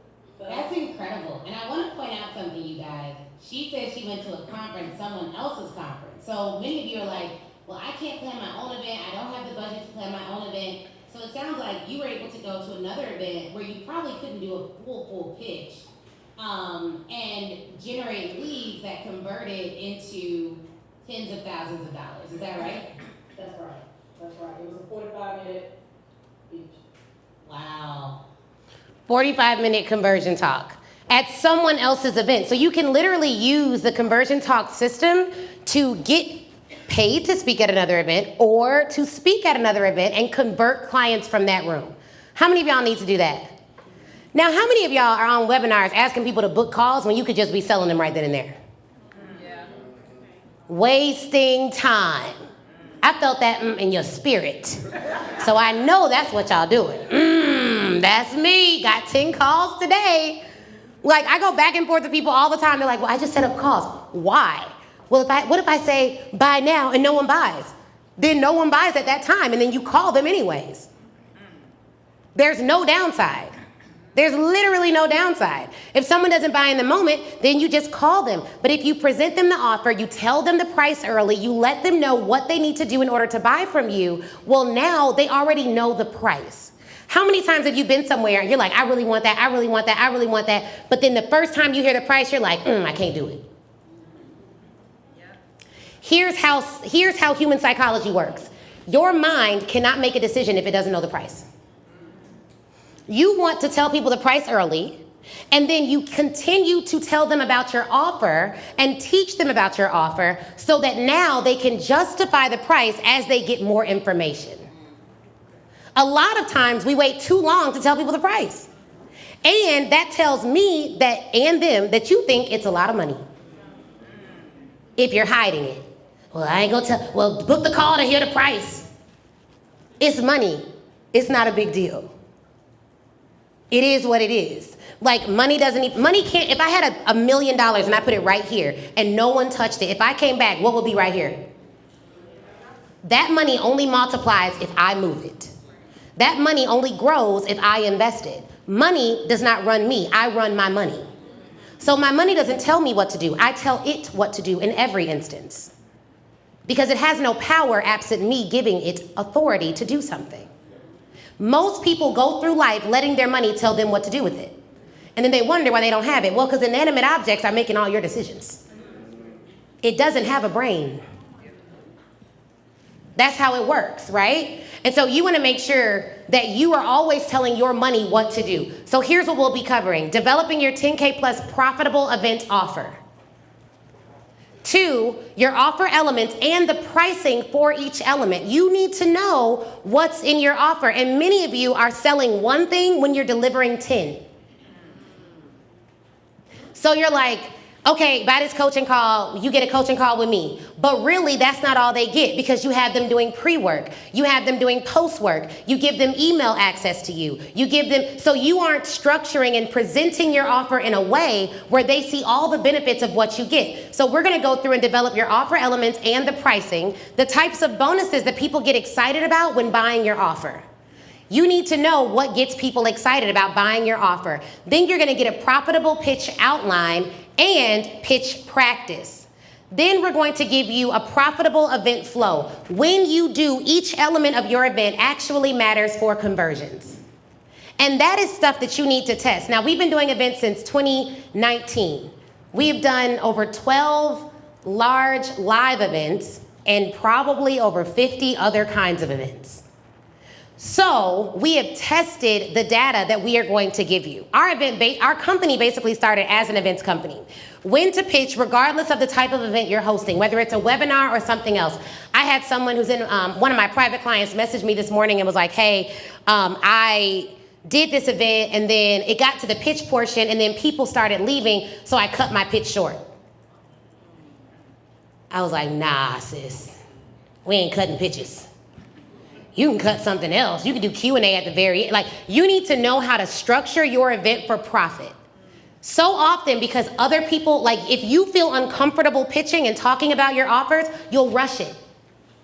But that's the very thing you should be taking your time with, because that is the talk, not your opening talk, not all the fun talks you do. That's the talk that's going to generate revenue. Someone say generate revenue. That's the talk that's going to do it. Then you need a profitable event plan. And you need to know who needs to be on your profitable event team. And depending on the type of event you're doing, this can vary. And let me tell y'all something. It could be that you have family that helps you out with your events. It doesn't always have to be that you have to pay a lot of different people for that event. Then we're going to talk about, this is like one of the most valuable pieces of this event, overcoming objections with logic, transparency, and storytelling. Logic, transparency, and storytelling. We have studied sales psychology. Now listen to me on this, you guys. I was a trial lawyer, meaning we had to convince 12 jurors who did not want to be there that we were right. That is sales. Do you know how we do that? We think about sales psychology. One of my jobs on trial was to sit at the trial desk, watch the jurors' facial expressions and body language, and determine which ones we should choose and which ones we shouldn't. That was my job. $300K a year. And I'm sitting there like, she ain't going. Ooh, partner, she likes you. She thinks you're cute. I know you're married, but just for the trial, extra time on the eyes with her. Hey, can we be real? There is psychology that goes behind what colors Coca-Cola uses. Why is there no psychology that goes behind which words you use to make millions of dollars? There has to be sales psychology behind this stuff. So we're not teaching you just what we know and what we feel. We're teaching you what we've studied. And the same thing that works in the trial in the courtroom is the same thing that works for our events. One of the reasons we can do small events and convert is because I always use exhibits. What are exhibits? Visual representations of how things work. So when I use a ladder at my events, when I use a backboard or a basketball hoop, it is an exhibit. It's the same thing we did at trial. So our trial team used to spend millions on consultants to come in and teach us these strategies, and they're the same strategies that work because they're all about human psychology. Then we're going to talk about developing your conversion talk and practice it.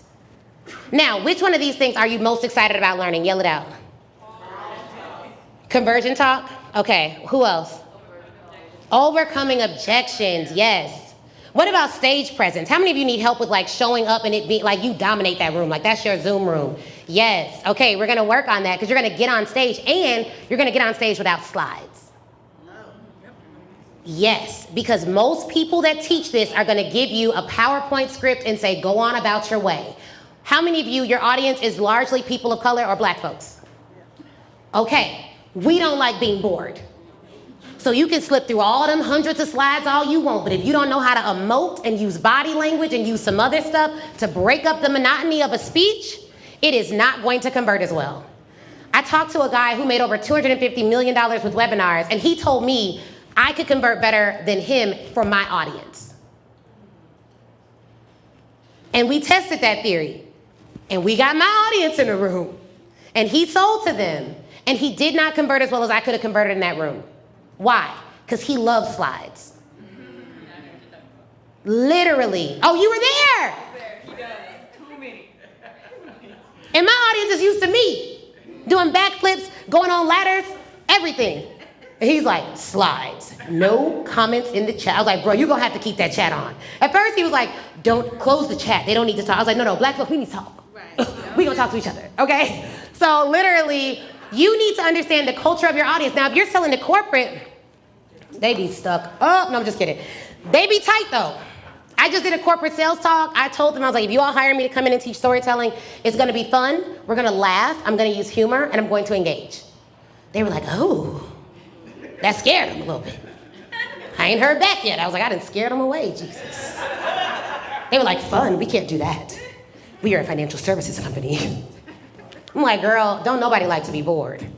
We're going to get that room jumping too. So you're going to have to learn that, and that's why we're not having you use slides. Now, we will give you, we will tell you what to put in your slides for when you have them, but you're going to have to learn how to present off of what you are feeling, what you are saying, and what you know in your heart. Some people teach, read off a script. I don't teach that, right? And so that's what I want you all to know. So what we'll be covering, lesson 1, developing your profitable offer, your offer elements pricing, types of bonuses that get people excited about buying your offer, your profitable pitch outline, your profitable event flow, when to pitch, your profitable event plan, your profitable event team, overcoming objections, which sounds like that's the most exciting one for you guys, right? Overcoming objections, and then developing your conversion talk. By a round of applause, what is it? Overcoming objections, clap your hands. Okay, developing your conversion talk. Okay, that's the big one. Using visuals to help you close more deals. Y'all are going to learn how to draw. At our last one, Dr. Maya was there. They were drawing on the stage and like overcoming mindset objections using visuals off the top of their heads. Now, how are you going to do this? I believe everyone in this room is a creative. Say creative. Creative. Most of the time, what suppresses creativity is fear of what other people think.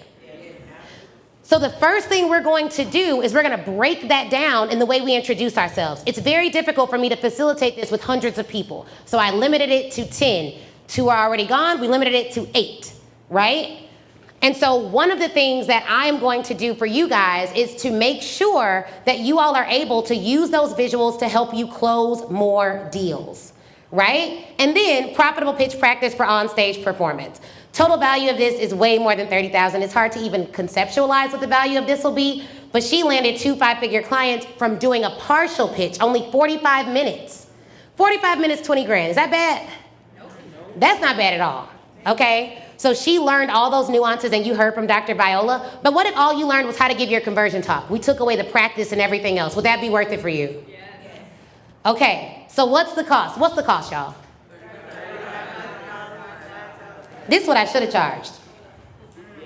Why should I have charged this? We have an offer right now for our mastermind. It's called the Diamond Level. And in the Diamond Level of the mastermind, I work with you on your event. You get Voxer access to me, and then I go to your event and sell for you. And it's $100 grand. The only people that can buy the Diamond Level of the mastermind are people who have a conversion event that have at least 100 people in person in the room. Why? Because we have it down to such a science. If we get 100 qualified buyers to pay for an event ticket, we make $1 million. The event that we made $2.6 million from, we had 270 people at that event. The event we made $1.2 million, we had 124 people there. So what do our numbers tell us? 100 qualified buyers, and we now know how to qualify them for a paid event, equals typically $1 million. So if you pay me 100 grand, but I can help you make an extra $1 million, you're not mad about that. The way we price is I never want to price for the value. I always want to price underneath it.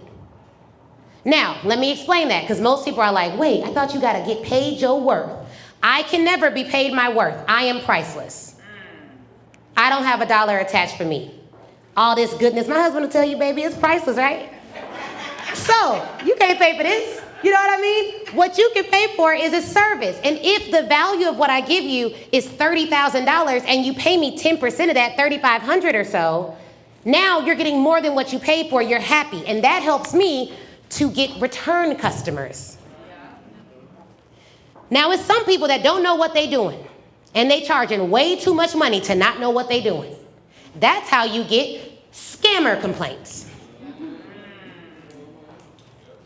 Because what you deliver is worse than what you sold. And now people are mad. So we don't charge for the value, we charge underneath the value. So whatever you pay me, know that you're getting more. We ain't even put on there that we're gonna feed you every day, you're gonna be in a very luxurious environment, because I need y'all to see wealth. Here's the thing, that also helps with creativity. I found that I was getting I couldn't figure out what to sell for Black Friday. It just was so hard, and it was just like, it shouldn't be this hard, but we hadn't had a vacation in a while. So we booked a trip to Cabo, because I was like, I need to just get somewhere quick, because in January, every January, I go on sabbatical. I go wherever I want to go. I think this year we're going, I don't know, I know we're going to Singapore, and we're probably going to go to Bali and somewhere else. We may hit up Tokyo after I talk to Sean and see if it was good there. But every year we go somewhere. Last year we went to Ghana, Bali, and Thailand. And one of the things that happened on that trip was we were able to ideate. Because I took 6 weeks off, y'all. Yes, clap it up for that. Because I realized on that trip I had never taken a week off. I didn't know what to do with myself. I was like, so I don't got nothing to do? Dang, I should write a book or something. Like, I didn't know what was going on. But I took that time off. And so creativity works best in luxurious environments. So if you feel stuck, like you feel like something's not clicking for you, go. My dad taught me this. It was such good advice. He was like, he had times where he owed like millions of dollars in business, and he was trying to figure out how to do a deal or whatever it was, or he was going to buy a commercial property. Real estate people, I never quite understand what y'all do. Every time I talked to him, it was about big buildings, big money. So I was like, all right, he does something with big buildings, big money. So he said he would go to like the Four Seasons or whatever the nicest hotel was in the area, and if he could not afford a full meal there, he would just get coffee. And he would sit there for as long as it took for him to creatively come up with an idea that would get him through whatever problem he was pondering. And so for my entire life, I have used that. Like, money getting low, can't buy a full meal, I'm gonna go somewhere nice, I'm gonna sit down, and I'm gonna think in a luxurious environment. So we'll make sure that you guys are in a luxurious environment. And we didn't even charge $10,000 for it, which is the actual price of the program. And prior to this, the only people who have actually seen this particular content are in our mastermind.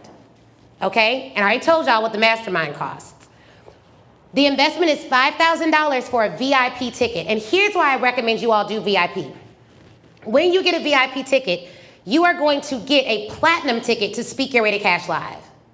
Now, platinum ticket is the highest ticket type for Speak Your Way to Cash Live. It's the only ticket type where we have like this exclusive lunch with me on day one. So you'll actually see hundreds of people at an event live. You'll see how we structure it, how we set it up. And at that private lunch on day one, you'll be able to ask me questions. It's going to be a lot of people at Speak Your Way to Cash Live this year. I've been thinking about like, when is my first event with 1,000 people? And maybe this year. I think it's going to be this year. I think the room fits like 850, so that's where we'll cap out at. But platinum, we only sell 10 of those tickets. So you'll come to Millions from the Stage, and then you'll get a platinum ticket to actually attend one of our conversion events and have an opportunity to ask me questions at that event. So that's why I recommend you get platinum. General admission is $34.97, one-time payment, $5,000 VIP. Now, those are the pay in full rates. If you do the payment plan, I think it's like a little bit more than that, but it's on the website. Okay? But wait, there's more. Okay. So for the first person that pays in full in the room, we are going to give you, before the event, or at the event, I don't know, it'll either before the event or at the event, an advance copy of our Millions from the Stage manuscript. Now this is an unreleased book. Like, it's not on the market. And it won't be on the market until sometime after Millions from the Stage, because we're only going to do this for the first person that buys. So you will literally have 100+ pages on our thoughts on how to craft your offer and what to do at your live event. And this is juicy. I would read y'all a page, but it's unreleased. I don't even know if we filed our trademark for this yet. Well, we have the name, but I don't know if we have everything in it. Okay, I am going to read y'all this. I want you to close your eyes and congratulate yourself on reaching chapter 3 of this book. I'll wait. Did you do it? It's really in my voice. Really, close your eyes. Now I want you to say out loud, wherever you are, I am going to make millions from the stage. I am going to make millions from the stage. Well, I've just given you one of the biggest secrets to making those millions, and it's engaging your audience. This is a good book. I ain't going to go no further. But the first person that pays in full, we're going to give that to you before the event. Not today. This one is my manuscript. But we're going to give that to you before the event or at the event. And there's more. You're going to get everyone that buys, whether you do payment plan or pay in full, you will get lifetime access to the Millions from the Stage workbook. So not just will you come, you'll actually leave with a plan written for how to craft your offer, how to set it up, the structure of your events, all of that will be there. So it's general admission, $34.97, VIP admission, $5,000. Are you ready for the link? Okay, so are y'all ready? Yes. Okay, so get your phones out. Go to the camera thing on your phone. Y'all know how to scan QR codes. I sound like an auntie. Go to the camera thing on your phone. See if it works for you. Flip to the camera slide. Now, we're going to show everyone the QR code at the same time because there are more people in the room that want to attend than seats we have available, and I want to be fair. I don't want to be accused of not being fair. So I just opened my camera thing, and it should give you access to the QR code in a bit. Okay, y'all got your phones out? I don't see your phones out. Phones out, camera up. Y'all ready? If you're ready, say ready. Ready. Okay. Boom. So you can register now. And on here, it also gives you access to do the payment plan, which will allow you to split it up into 3 payments. Once you register, if you have any questions at all, you can go to Chris. If you have a question, you can go to Chris about the event, and he'll make sure that you get your questions answered. We are down to our last 8 seats. So we do want to make sure that those of you who have questions get them answered. Okay. So I know there's some of you that are checking out now, which is awesome. We're really excited about that. And then there are some questions in the room too. So if you can't do VIP, at least do general. And if we have room in VIP, we can let you upgrade after the fact. But it's 8 seats total. It's not like 8 general and 8 VIP. It's 8 seats total. We're in an intimate space. And this event will sell out today.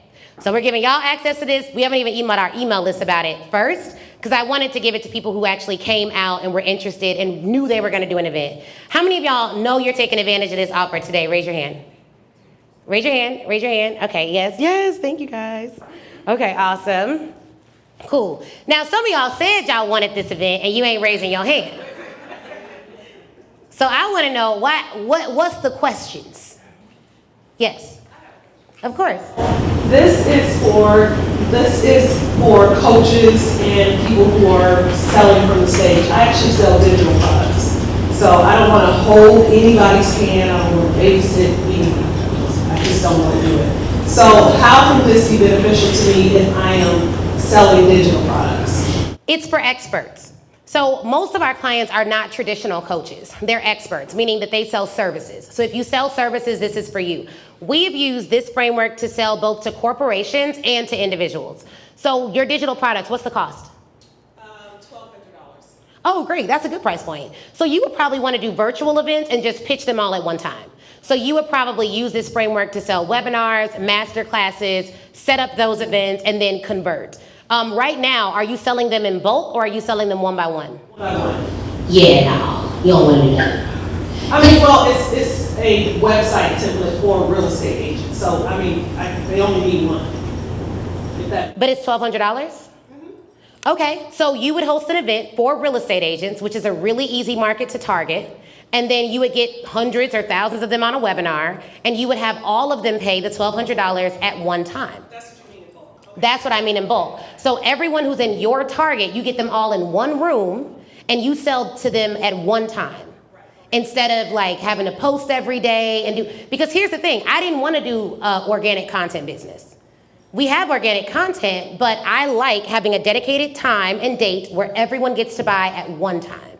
Does that make sense? Does that clarify some things for y'all? Yeah. Okay, awesome. Anyone else? Questions? Yes, you have a question, right? Well, right. Okay, we'll go right here and then we'll come to you. Thank you. You came with my friend. Did she tell you she was on the podcast? You've been focusing since the podcast? Okay, I know your husband happy. Husbands love me. They be like, you just telling my wife what I've been telling my wife. I'm like, I know, brother, I know. I got your back, okay? That's what he said. I know he said it. They always say that. They do. Look, his wife's been in my program for years. He literally was like, I don't know about this. He came to an event, he was like, this lady is telling my wife what I tell my wife. He was like, we like this program. Yes, okay, right here. Okay, awesome. I have kind of like two questions. Yeah. I'm gonna make it fast. But hey everyone, my name is Azare. I've been in Atlanta, Georgia. Well, I'm in Alpharetta now, but I've been in Georgia for about 8 months, so I'm still kind of figuring my way around and everything like that too. But my first question is, I actually started a podcast called the Kingdom Come Podcast. Okay. It's a faith-based podcast. And I feel that I'm led or called to get into speaking. So for those of us, or can speak for myself, wanting to get into speaking, how do you transition your passion of speaking on like a podcast to converting that into a service to sell? Yes, okay, so your thing is, I need to create an offer. And one of the things that we're gonna cover at Millions from the Stage is creating your offer. The first thing I would ask is, what are your desires? Because similar to what she said, she's like, I don't want to handhold people. I'm not trying to do, like, we have, first off, our course, we sell our course. I'm not involved in the course. And then the membership, we have a membership, but our coach runs the membership. So I don't have to go to all the membership calls, etc. Now she's fabulous, but she runs the membership. I like coaching in my mastermind. So I coach my mastermind clients. So that's how we have our stuff structured. You can have something that's like a course, but it needs to be based on your expertise, right? And so one of the things that we'll do is we'll actually help you craft your offer. And maybe you're like, the offer isn't gonna be $10,000. That doesn't feel an integrity for me. Well then, now we need to craft your event to sell that offer. Because if you're selling a $1,200 event, we're not spending $50K on that event. We're gonna spend, here's my rule. Y'all wanna know my rule? Say rule. I want to spend the cost, if I'm new to an offer and I'm new to a space, I want to spend the cost of 1 to 2 units on that event. 1 to 2 units. So if I'm selling a course for the first time and I'm doing a live event, I don't want to spend more than what 2 of them courses cost me. Traditionally at an event, if you do a live event, you should be able to convert 20% of that room on the low end, 40% of that room on the high end. That's typically how it works. So we know all of the back end data. Now we getting into some deep stuff. See, this ain't really what this event is about. But we get into some deeper stuff. So we look at all of that, and then we develop an offer for you, whether it's an offer where you're involved or not. The easiest offer to sell is something one-to-one because it doesn't take you additional capital to put that out. It just takes you time. But we would develop your offer and then craft your event around the offer and the price of the offer. Thank you. Definitely. Send questions really quickly, then I think you kind of answered this, and it can be, I guess this could be scalable. So like, when it comes to attracting your ideal client, if you, let's say, want to attract someone who's a 5-figure earner or 6-figure earner, but let's say you don't have that now, I know you were talking about like lifestyle content and attracting those people. You don't want to necessarily like fake it till you make it, but you also want to be. No, but here's the thing. Lifestyle content has been synonymous with lying about your lifestyle. That's not true. Everyone does lifestyle content. When you go home and show people how you do your makeup, that's lifestyle content. It's just your real lifestyle. So I don't recommend you like renting out. Like we actually did a funny commercial where it was like, we rented out a jet and was like, oh guys, get paid to speak, be on a jet. And then it was like a cut. And it was like, that's not real. You're really gonna be at your desk pitching. So I think I'm just about being who you are. That way you don't have to put on airs. So lifestyle content can look like y'all about to follow me on my way to my first 6 figures. It could be, hey guys, every morning I wake up and I get dressed for the day I want to have. Because here's the thing, billion-dollar companies have hired me to speak. I don't have a billion-dollar company yet, but they hired me for one particular area. They didn't hire me to help them make a billion-dollar company. And that's where coaching goes south. Because people be like, I'm gonna help you make 7 figures, and they got $7 in their bank account. That is a lie. That isn't supposed to work. You can't vigorously sell a lie unless you are a legit scammer through and through. Most of us are not. And so for many of us, what feels inauthentic is us not telling people our truth along the way. Tell them your truth, and then you can vigorously sell it. So the content can also be expertise-based. It doesn't have to be lifestyle-based.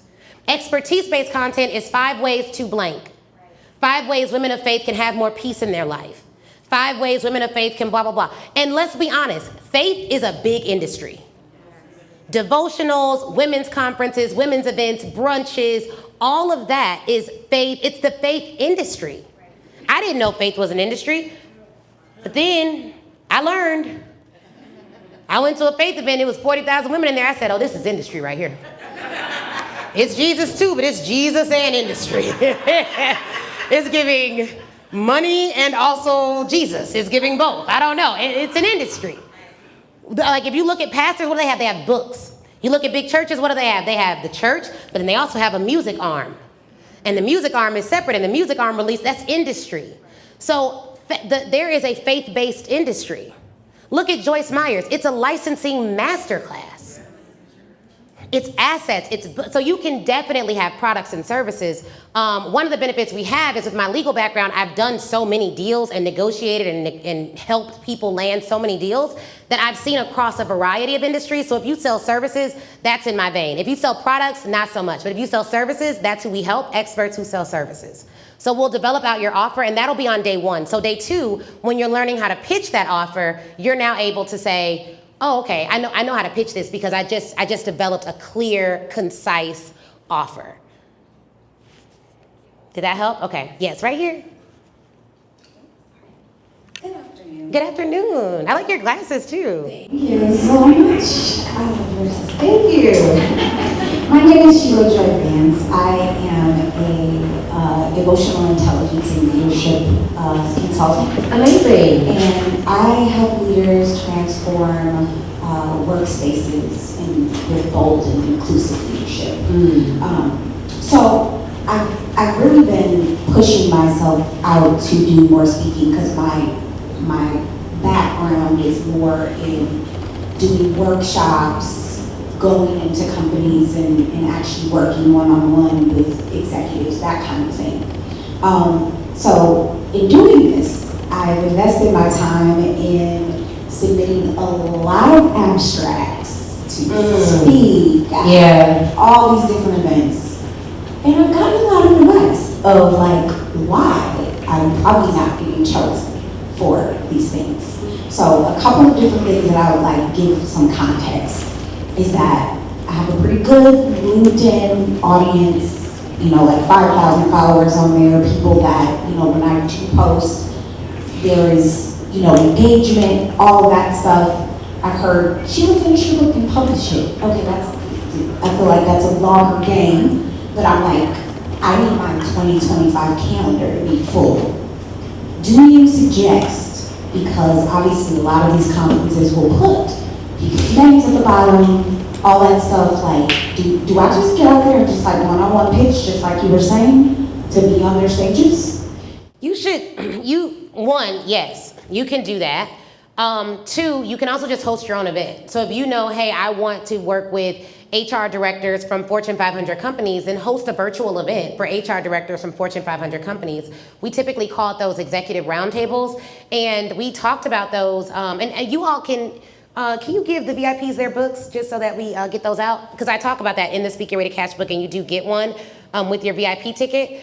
But also, those are conversion events too. So even if you're selling to companies or government entities, host an event and get them all there virtually. And then at the end, your pitch may not be buy now because of the way that the corporate buying cycle works. That's not always available to do. But your pitch would be sign up for a sales call now, right? And so you would have all of them book a sales call with you, and then you can get into working with them. Similarly, if you want to do more keynote speaking, host an event for association directors, how to have emotional intelligence-based workshops for your next conference.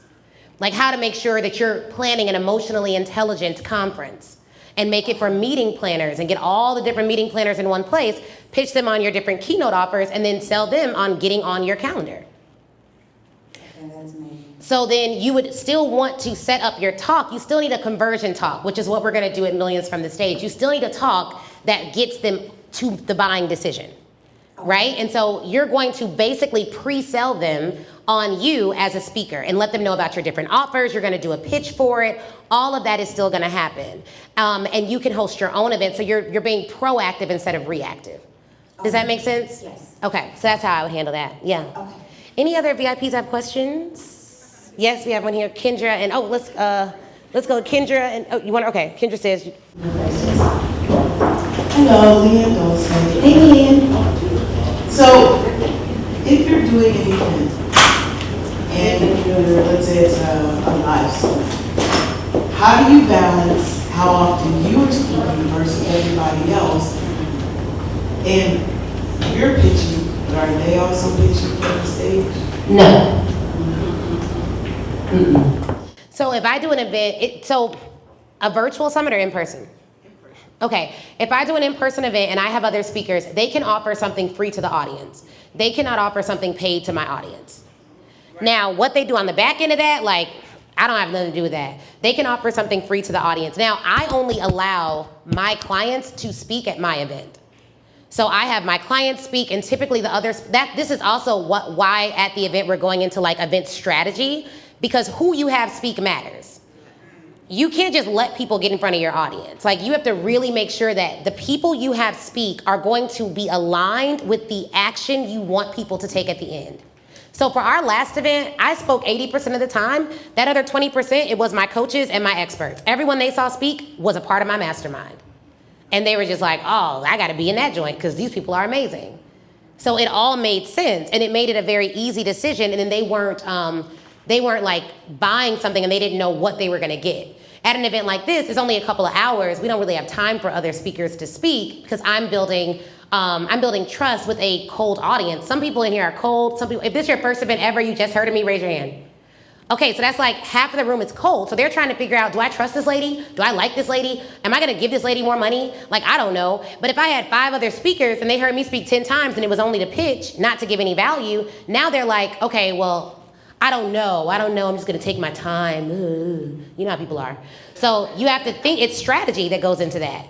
You can't just play around with that. Like, you gotta really have strategy for that. The other thing is, you just gotta believe in yourself a lot more. Not you specifically, I mean everyone in general, because some people don't think they can hold a room for 3 days because of their experience or inexperience with speaking on stage. And it is a lot of work, and it does tire some people out. So if you're someone who's like, I could do 20%, then we need to make sure that the 20% that you do is strategically placed to get people enough information to make a buying decision from you. And that's a Yes, that's a part of what we're gonna do at Millions from the Stage, is like give you that strategy for like, this is what you need to consider. If you're doing this type of event, this is when you should speak, this is when you should pitch, this is what you should be doing. If you're doing this type of event, this is who you should not have speak, this is who you should make sure speaks, and this is when they should speak, particularly on the day that you're pitching. Like that day is like sacred in terms of who speaks, who does this. We've had to remove people from events like the day of because they were just not right. If your heart ain't right, you gotta go. You know, like those are the decisions that you have to make. So that's a part of what we'll cover at Millions from the Stage as well. Plus, it's an intimate room. Everyone in the room is paid to be in the room. You're going to get a lot of value from being in a room full of other buyers because most of you want to get in rooms full of buyers. So if you keep, like I have people who come to everything I do free, but only when they actually pay for something do they start making money. Because when they start paying, now they start realizing, dang, she cold, I should actually listen. They're like, I like that little book, you know. Nah, I ain't pitched nobody, not yet. And they join the membership, then they be pitching people. So it's like you have to have that. And I'm not against free. I like free to help build community and build relationships. But at some point, you are gonna have to convert it. And we do test out different things too. Like even the name of your event really matters. Like we have an event, Black Women Sell Live. The average income of businesses that we get joining our mastermind from Black Women Sell Live is higher than the average amount of businesses that we get who join from Speak Your Way to Cash Live. Because speakers are often aspirational people who feel like they have a story but don't always feel like they have a business. But Black Women Sell Live is like business owners who happen to be women who know they're gonna sell. So it's like data like that helps us to decide, okay, well, how do we change our messaging for Speak Your Way to Cash Live? And will we ever just go all in on one or the other? So you need that level of data. So a part of the event is like, what data points should you be tracking to determine success? And what type of micro events can you do before your big in-person event to make your big event more successful? When we saw lower ticket sales for an event, we started doing these micro events in Atlanta, which helped make our large event more successful. And 34 out of 52 people who joined our mastermind came to something in person before spending $30,000 to $50,000 with us. So we have the data for this. Like this is a scientific approach to making more money in your business. It's not about the vibes in the fields. So, because some people be like just vibing out. Like it's like, yeah, you know, I think this will work, try it. No, what does your data say? So we're gonna go through that data with you guys, even down to like showing you guys our most profitable pitch and showing you the number of times that we engaged in that particular pitch. So I'll show a pitch and I'm like, all right, this is why I did that. This is the psychology behind this speech. This is why I did this. This is what you all need to know. So it's about more than what's on the slides. It's literally the psychology behind selling. There is no one else that will teach you a more valuable skill than learning how to make money with your words. It's not. It's not. Like literally movements, industries, and empires are built on knowing how to convert with your words. If you do not have that skill, your bank account will reflect it. If you have that skill, you will never be broke because you'll always know how to go, turn on your live stream, and convert. We sent out a Zoom link the other night and converted people on the Zoom link. And it was like a pop-up a day. This event was filled within 6 days. So you need to understand not just how to do the event, how to fill the event, then how to convert at the event, then how to follow up after the event. So we'll cover all three of those. Any more questions from the front? Yes, right here, Kendra.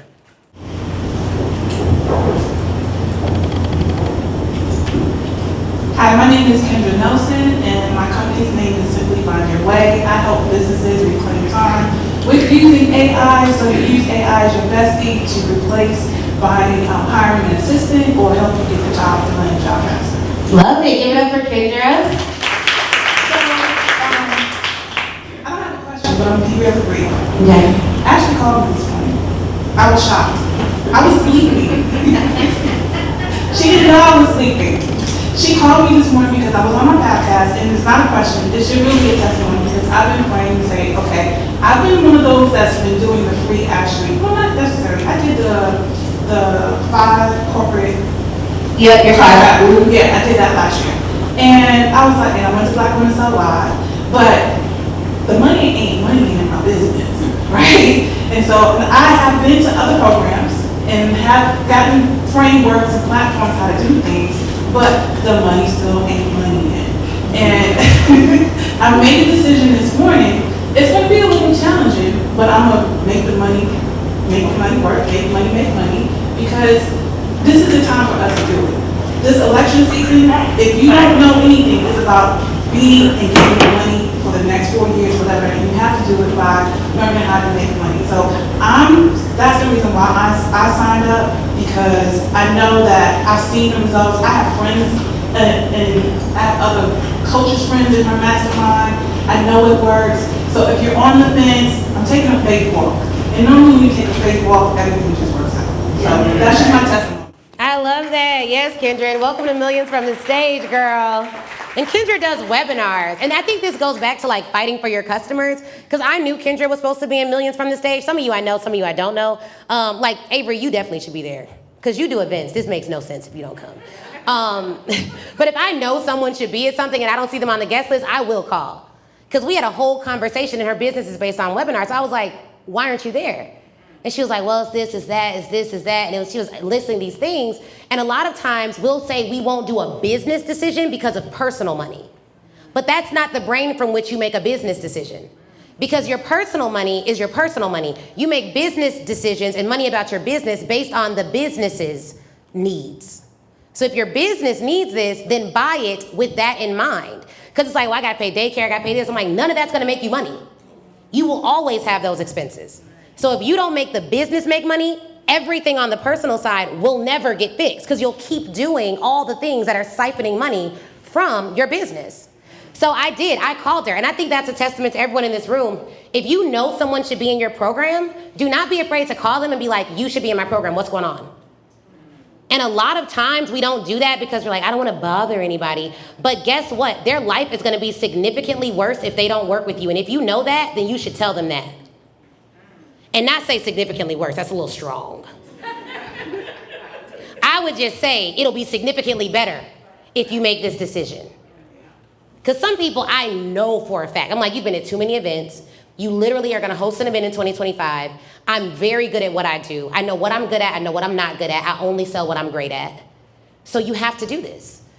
And sometimes we just don't straight up call people and tell them, this is for you. Where are you? That'll give them a vote of confidence to bet on themselves because you believe in them. So don't be afraid to like pick up the phone and call people. Okay? Now, that don't mean I'm going to call all of y'all. Don't mean that. But it means like Kendra was on the podcast, so I knew like Kendra should for sure be at Millions from the Stage. And there are others of you who know for sure you should be there. If you know for sure you should be there, raise your hand. Don't be shy. Okay, great. Awesome. Now, if you know for sure you're going to make it happen to be there, raise your hand.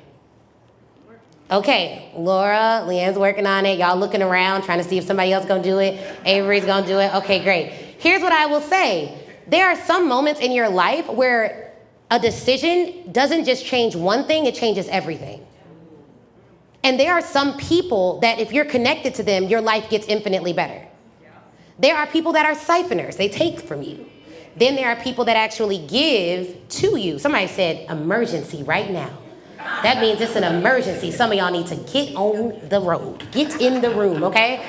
But I say that because like this is, for everyone, this is not a pivotal moment. But for some of you, it is a pivotal moment. It's like, I've already tried all this other stuff. I've learned a lot today. I learned words I didn't even know, like licensing. I can't begin to show you the depth of knowledge that I have and that I will be exemplifying at that event. We have literally done 2-day events and made millions of dollars. Like, that's not even normal, but it can be your normal because our last 4 live events have all done over $1 million. This is not something we've done once. And then our virtual events have done hundreds of thousands of dollars, with the average being $60,000+. So if you know that this is for you, don't let yourself talk yourself out of it. Make the decision for your business and then write it off before the next year. Yes. I'm conflicted because I have 3 businesses and I'm not sure which of the 3 businesses should I be focused on as for to do that with. Okay, repeat your question.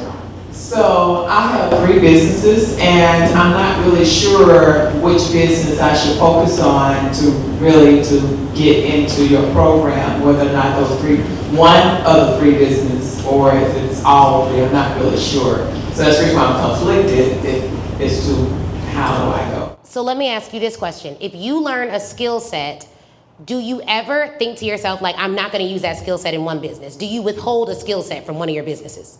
I do not. So when you learn the skill set, which business will you use it for? Okay. All 3. But 2 of them are entertainment services to children that I'm marketing to educators. But who do you sell it to? To educators. That's the buyer. So your conversion talks and the way that you communicate about your offer should be geared towards the buyer. So what we're going to teach you guys is persuasion. Say persuasion.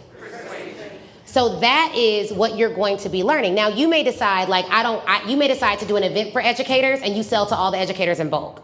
For your other business, you may decide to do a different type of event and sell to all of them in bulk. So it's not that it only works for one type of business. Everyone needs to be more persuasive, both in your writing and in your speaking. Even on your live streams, you guys, if you are not being persuasive, it's not going to convert. So you're going to be able to use this for all 3 of your businesses. Now, there may be one of your businesses that you're like, hey, I'm thinking about doing an event for this one business. Then that'll be the business that you may lead with and ask examples for. But it's not a program where it's like, you can't ask us a question about another business. Does that make sense? So you'll be able to use it for all 3. What you all are purchasing is the ability to learn a skill set that you will keep lifetime access to. There is nothing that I do where I don't utilize this skill set. I was at Inc. 5000 networking, and in my pitches, just networking pitches, I was converting them. The sales calls for the company came from a 30-second talk that I did just meeting somebody on the side. I was like, oh, this is your business? Oh, this is what I do. I can help you do that. This is how we do it. And I laid out an offer for her on the spot. So this is something that is not optional for business owners to learn. The businesses, especially personal brands and service-based businesses that make the most money, they're the most persuasive. And they're clear on why they have to be persuasive. They're mission-driven. So you can choose one to focus on, but it's definitely going to help all 3 of your businesses. As long as there's a buyer that you can identify, you can help convert more of those buyers at one time. Yeah, absolutely. Thank you. So we going to see you there? I'm hoping. Okay, you're going to see you there. Okay, good. She said we're going to see. Thank you, friend. I appreciate you. What we hoping for? We got 8 spots. These spots are selling out by midnight. Y'all think I'm playing? I was on the phone this morning. I am selling these seats by midnight. 8, that ain't nothing. We going to do this. Yes. Hi. Hey. Victoria Ruth, everybody. Hey, Victoria. Nice to meet you. And I'm really thankful to be here, so I'm really glad to learn everything that I've been learning. And my bigger question for you, I have 2 things. I have a podcast that's about mental health and perseverance, and I sell merch and all those things. So I just started Focused Conversations, if y'all want to check it out. Yeah. What's the name? Focused Conversations. Focused Conversations. Okay, great. And then my second thing is I'm really big on children and teaching them entrepreneurship through arts. Yeah. And I wanted to do something at the library, and I thought about it, but they were like, it has to be free. So I was curious, like, how did you upsell at the library, or did you do it on your website when you were like, come to the thing, but you can also purchase X, Y, and Z? Because Yes, so the library event has to be free. That doesn't mean that you can't talk about what you sell at the library event. So we taught a free masterclass at the library event, and then we gave them an opportunity to buy, and they don't buy anything physically at the library, but they learn about our offers. They could scan a QR code and buy on their own time. Yeah.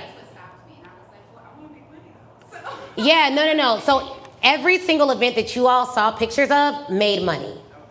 We do not do events that don't make money. So all the events make money. We've actually never done an event that wasn't profitable. So all of our events since 2019 have been profitable, meaning we've made more than we've spent on every single event. Sometimes 10 times, 15 times more. Sometimes it's 2 times more, right? And so that varies depending on the environment. But for what you do, we have a buyer identified. So we would work on getting those buyers to an event, converting them at one time from the event. Are you all together? Yeah. Oh, nice. Okay. Yes. Okay. Yeah. So one thing we have done in the past, if you talk to Chris, I don't know where he went, but if you talk to my husband, sometimes we let spouses come. It's something that we've always liked to do because we're a family. One of our core values is family, so we do typically like to accommodate that, particularly so that both parties can get on the same page and help each other out. So that's just, you buy today, maybe your friend can join you. Yes. Hi, I usually don't like to ask questions, but the nurse that you showed, my name is Danelle, and I am coining myself a grief empowerment coach. Yes. Because what I do as a registered nurse, I'm transitioning into a space. My question though is about the privacy thing and taking it to the stage and having people's, I don't want to say shares, but how do you keep the integrity of privacy? Especially with whatever the registered nurse or whoever she was practicing as a nurse, what she was making, how did she keep the things private? Do you mean like private client data? Yeah, or things that might be shared, because for me, what I see is that the activity is activity-based. Yeah. It's not necessarily speaking.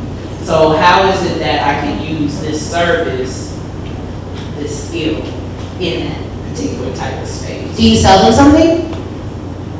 I could. But like I said, I'm transitioning into the space because it's twofold. Okay, one-on-one services. Yeah. Yeah, so you need an offer, and that offer could be, she helping out. She one-on-one. You could sell one-on-one services or expectation of privacy. No one comes into an event with cameras pointing at them thinking that no one's gonna see it. Right? And so if you tell people up front, hey, because I've had events where people, women get together, we share all kind of stuff. And I've had someone about to say something that's about their partner that they're still married to, and I'm like, hey, this is recorded. So don't say that. And then I'm very conscious of that because of my legal background. So I'll tell the video team, edit that out. But I typically tell people in the moment, hey, no names, it's recorded. So you just have to be very careful about that. And then two, you want to make sure that if you're doing an event and you're holding space for people, you give them an opportunity to get continuing services. Because it's one thing to come here, learn something. Whenever you're learning something, our brains are oh yeah, that'll be easy. That looks great. And then you go home, you open up your computer and you're nope. I don't remember what she said about that. So if you send people home with no additional offer, then what you do is you're making sure that they have to do it on their own, and their probability of success without accountability goes down by 50%. That's how I know there are people that'll come, not work with us, and not do the events. Because it's too easy to talk yourself out without accountability and community. It just is what it is. And the other thing is, if it's something that they need, you have to charge them for it so they actually show up for themselves. So step one would be creating your offer, and that's what we're gonna do on day one. You gotta have an offer. If you do grief if you have grief coaching, then we need an offer surrounding that, and we need to consider privacy. Two, you always consider the ethical laws of your field. So some fields, the way you market is regulated, the way you talk about things is regulated. Law is one of those fields. Therapists have a similar issue. And so we always, because of the law brain in me, I'm always what do your ethical rules say? We hired ethics counsel to review our marketing plans when we were doing law. So I didn't have to think about, I can't do this. I just hired a lawyer to write me a letter. So if I got in trouble, that could be I hired a lawyer, she wrote me a letter, she said do it. So you can do things like that as well. So I think one of the benefits of working with a coach who's also a practicing attorney is that you're not getting legal services, but I understand enough to know where you may need to look to make sure that you're operating a compliant business and not a money grab, right? And so our integrity is making sure you're in compliance and marketing and delivering an event that is in compliance. And we can create that. You said it's activity-based, there's ways to do that. And you do need an offer.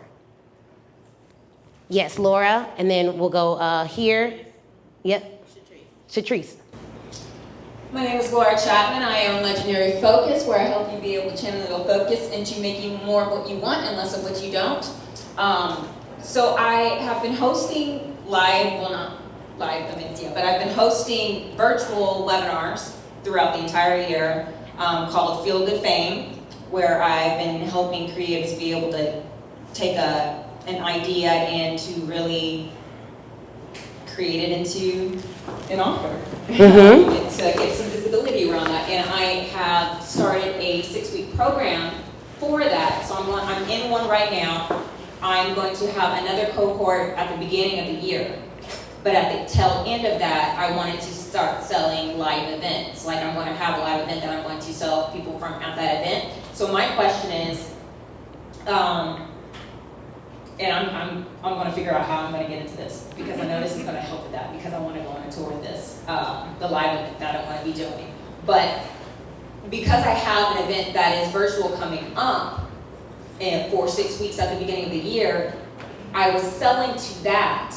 But would you say it would be important to have more leeway into selling to the live event that I'm going to have on the back end of that? Because I don't, that's, and I know this is probably going to be talked about in the event, but that's something that I'm a little worried about, is how do you promote multiple events, and I know you're so good at this, at once, without confusing your audience.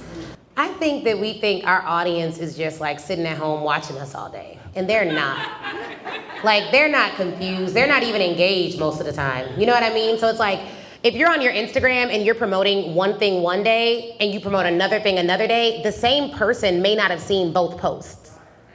So I think that sometimes we overestimate the confusion of our audiences, right?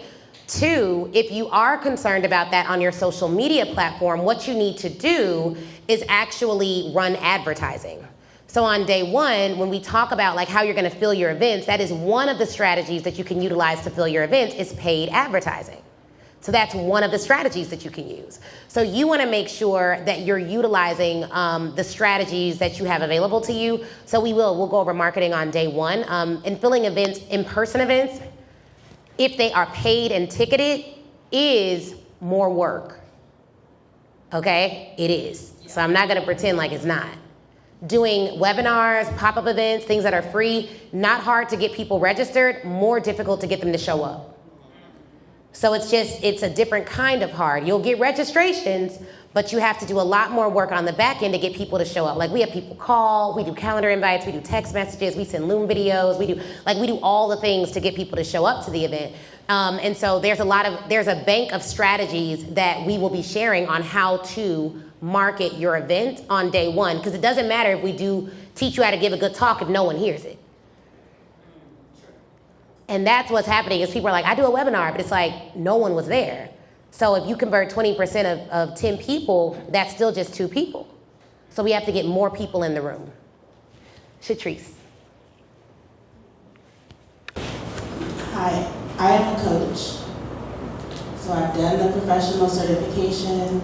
I'm on my way to the ACC certification, potentially the PCC, through the ICF. Y'all caught all that, right?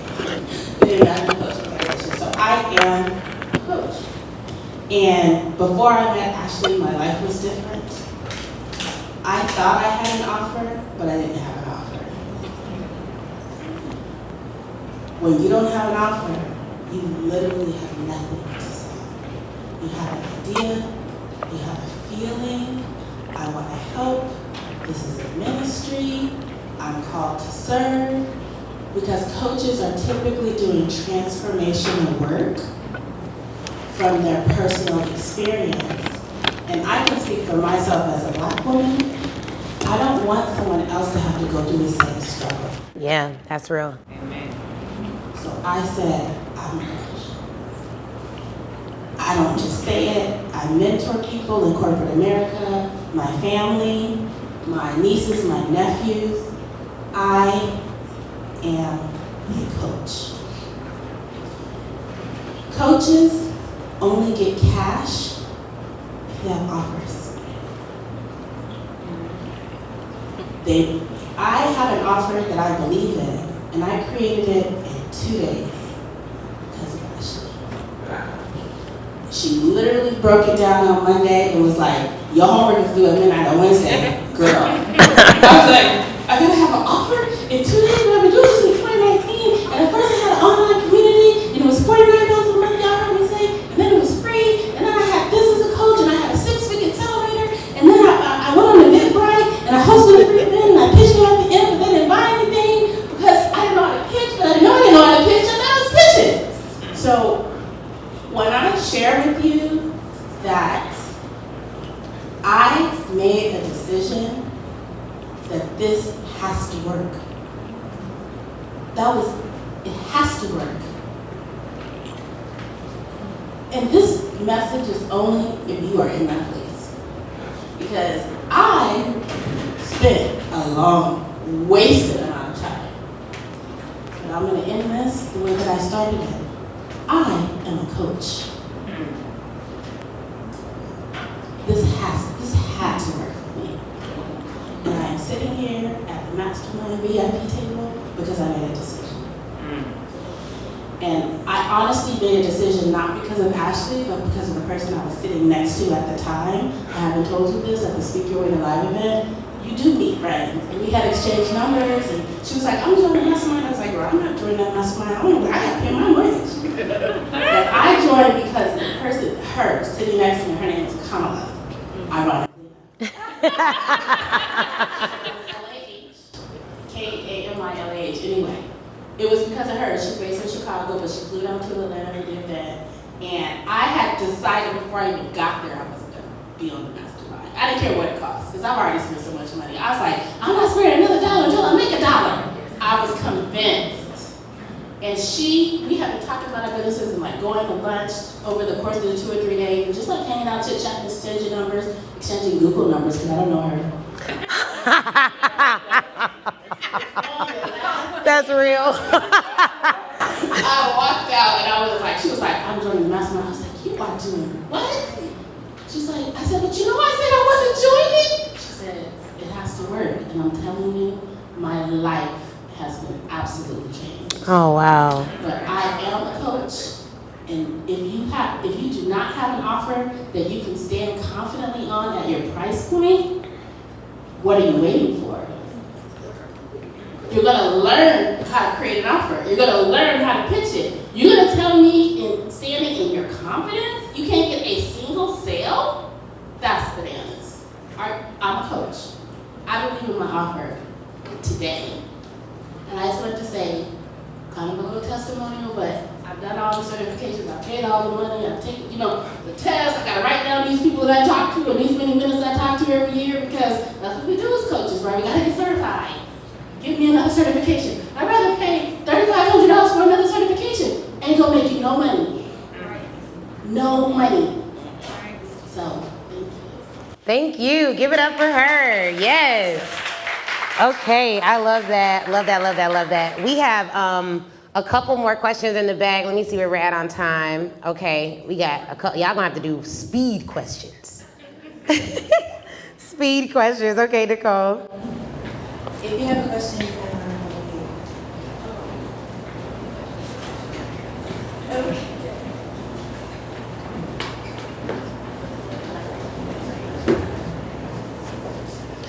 Also, you guys, I don't know if we have any seats left. We have, hold on. Okay, we got 5 left. 5, she said how many? 5. We have 5 seats left. Okay, I'm gonna take your question. Oh yeah, good. Stand up over here if you all have a question. I'll take your questions. Leanne, it was so good seeing you, girl. It's always a pleasure. I mean, you could also just do general. She said I can't do general. Yeah, we have 5 seats left, you guys. And when we leave here, I'm gonna open it up to the public. So I'm gonna give y'all a chance. I love seeing couples together. Shout out to y'all. Y'all look so cute. I'm just saying. Y'all bring y'all husbands, okay? I just love. Okay, go ahead. Hello everyone, I'm Tiana Smith. I'm a mindset coach and author of the book Invisible. My business is Faith Walk Global, and we help women realign with God's vision.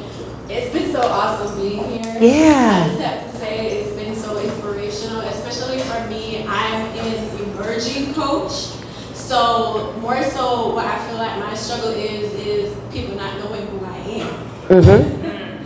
So me being in spaces like this has really been helping me to talk more about what I do. So my question is, I've done a couple of events.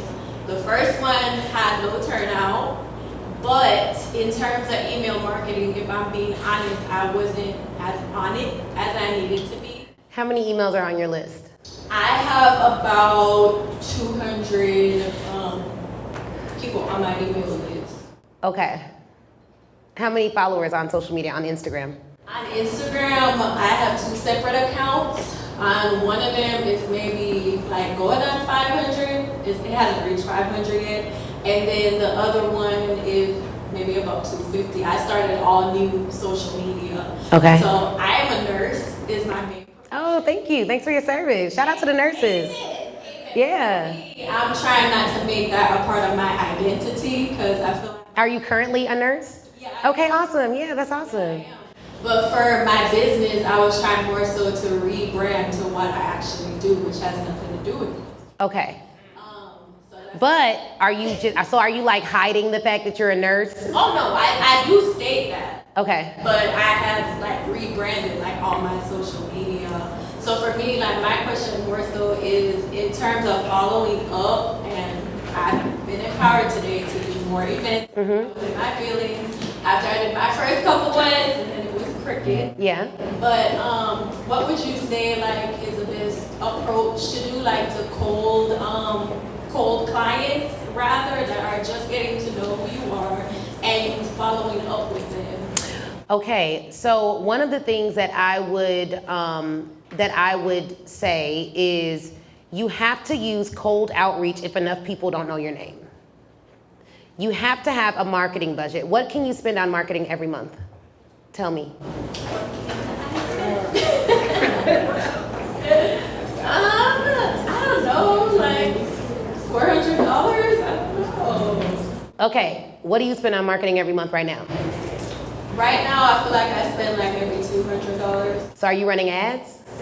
I have run like Instagram ads, Facebook ads, but I don't feel like they're really converting because I feel like. Because you don't know enough about ads to make them convert.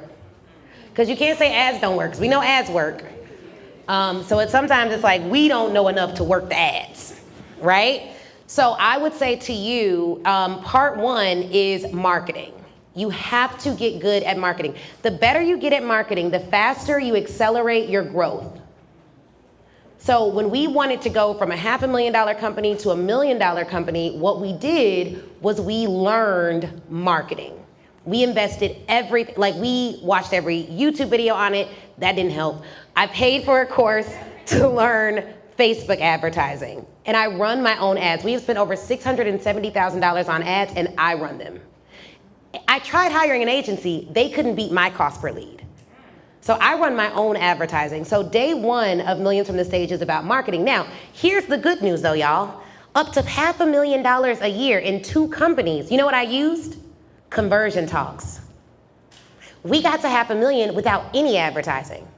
But I learned how to give talks that were persuasive online, and I gave those talks consistently. Does that make sense? So you have to get better at that, and then telling your story, that is like the best thing that you can invest in, is developing the skill to give a conversion talk and then give that talk consistently. And local ads, like for this event, we probably spent $1,400 on ads and got 360 leads. $1,400 is not a lot. Now, we've done events where we spent $500 on ads and got 150 people signed up and had 50 people in the room.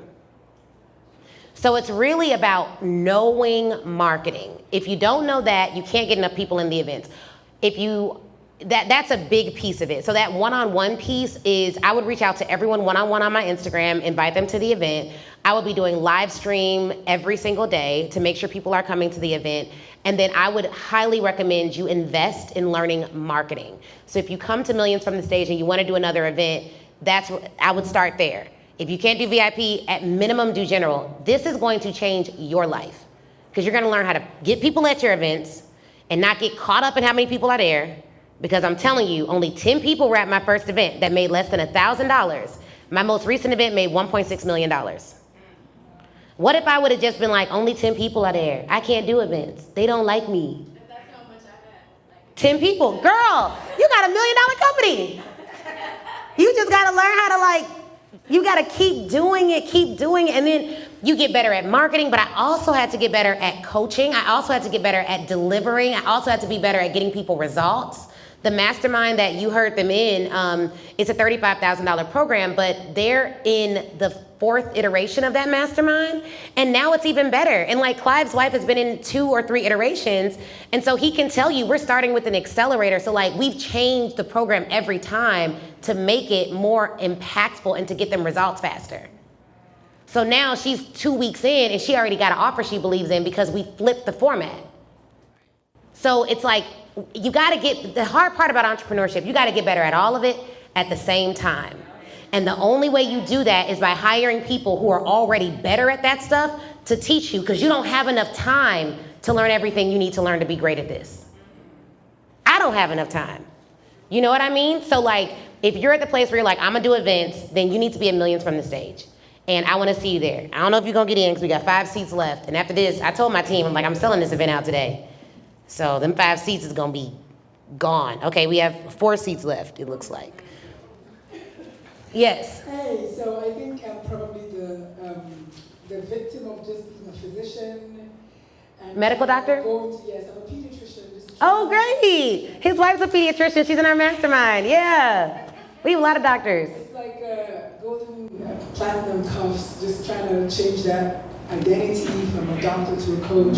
So the lady who was like, I'm a coach, I need to say that 26 times a day so I can even like, for instance, I'm having an event, so my question is, I don't even know if I want to say it. Say it.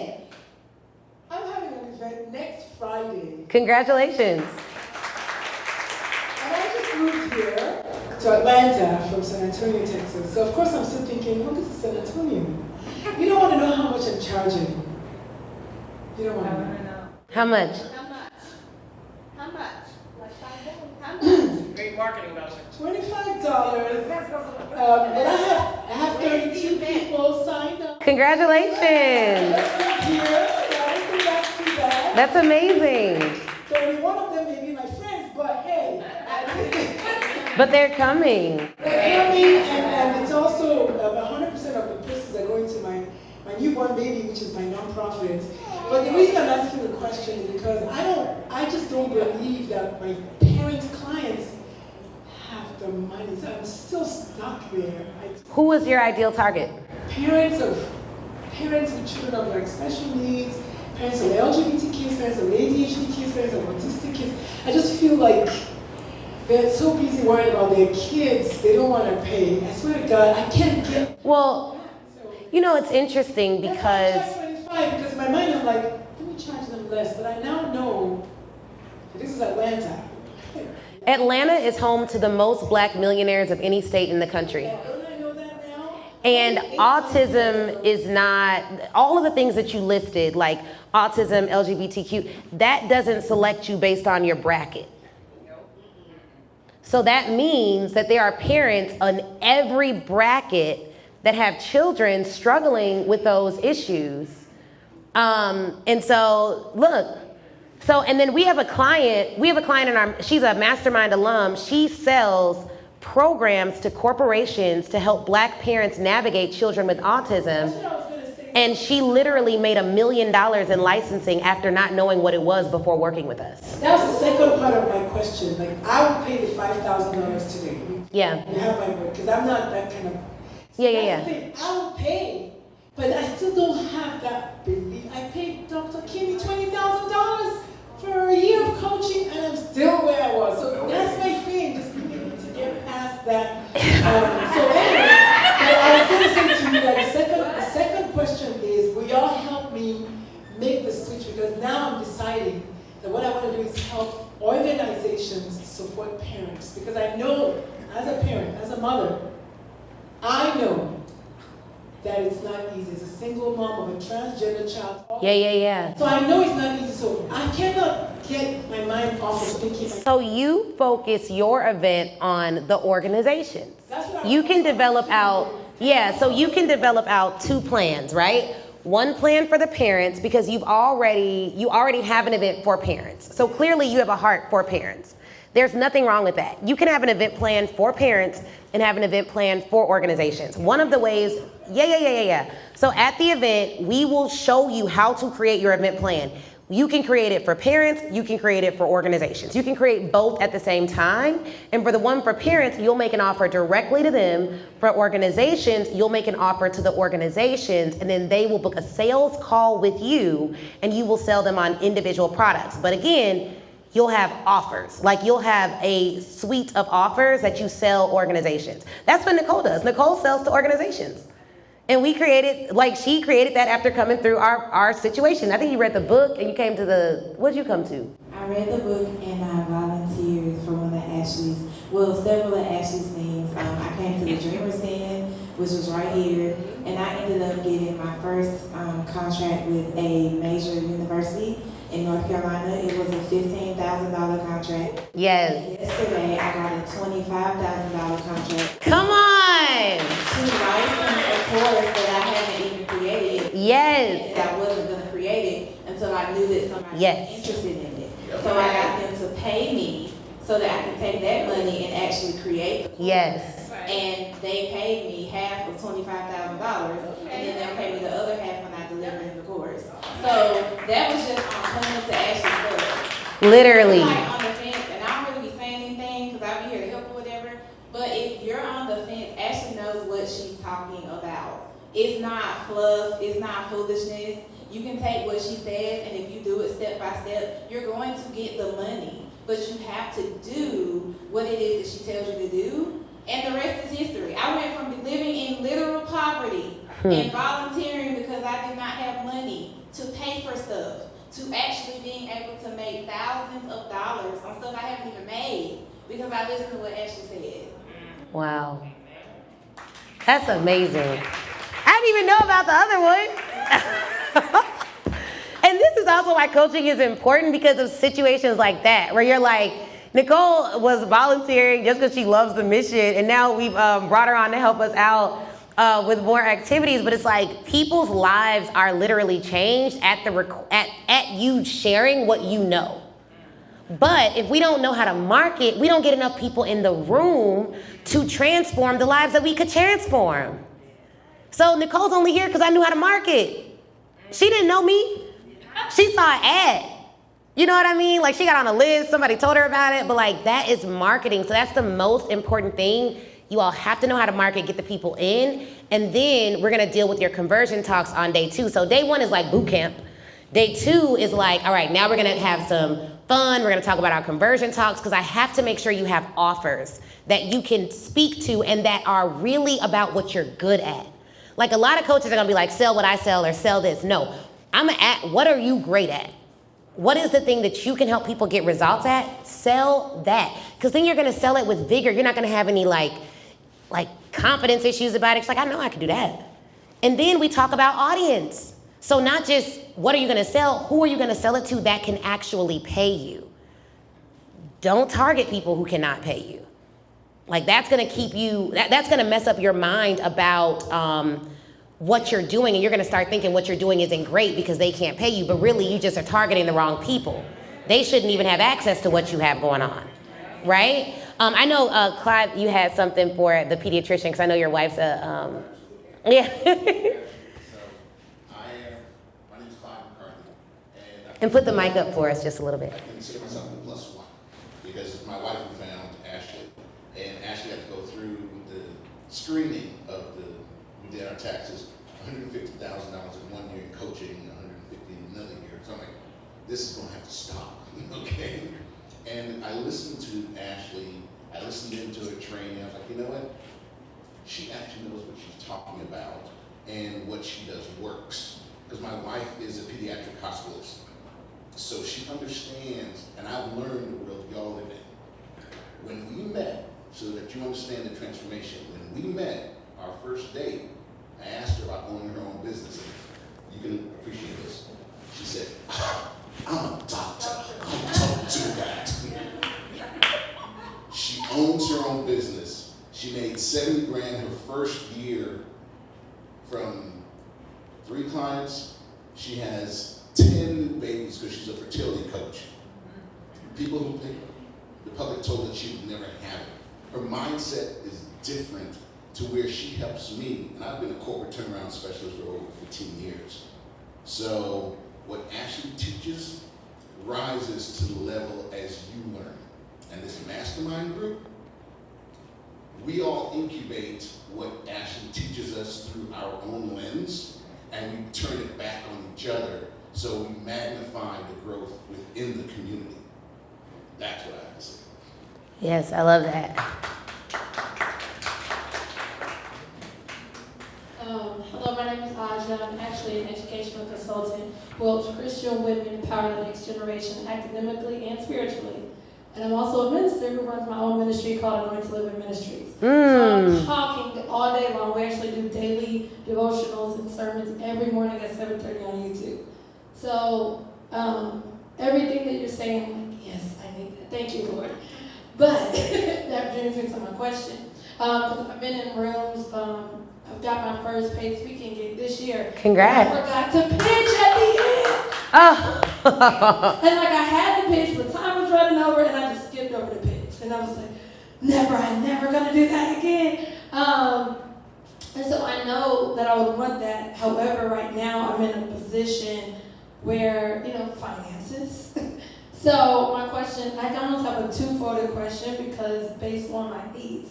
I also know as an entrepreneur for the last few years, I'm a person that needs accountability. Yep. So I've done the investing and coaching and courses. That's not me. And so I heard that, you have the mastermind. So I almost have a two-folded question. One, would you be doing this again? Because I know some of your other things you repeat each year. And two, what all does a mastermind entail? Does it have some of these components in the mastermind? Because maybe that's more what I need. I need this, but I just need both. Because what happens after You're selling yourself right now. I know I need it. It's the one, because I looked at the payment plan, I'm like, okay. Let me ask you this question, real talk.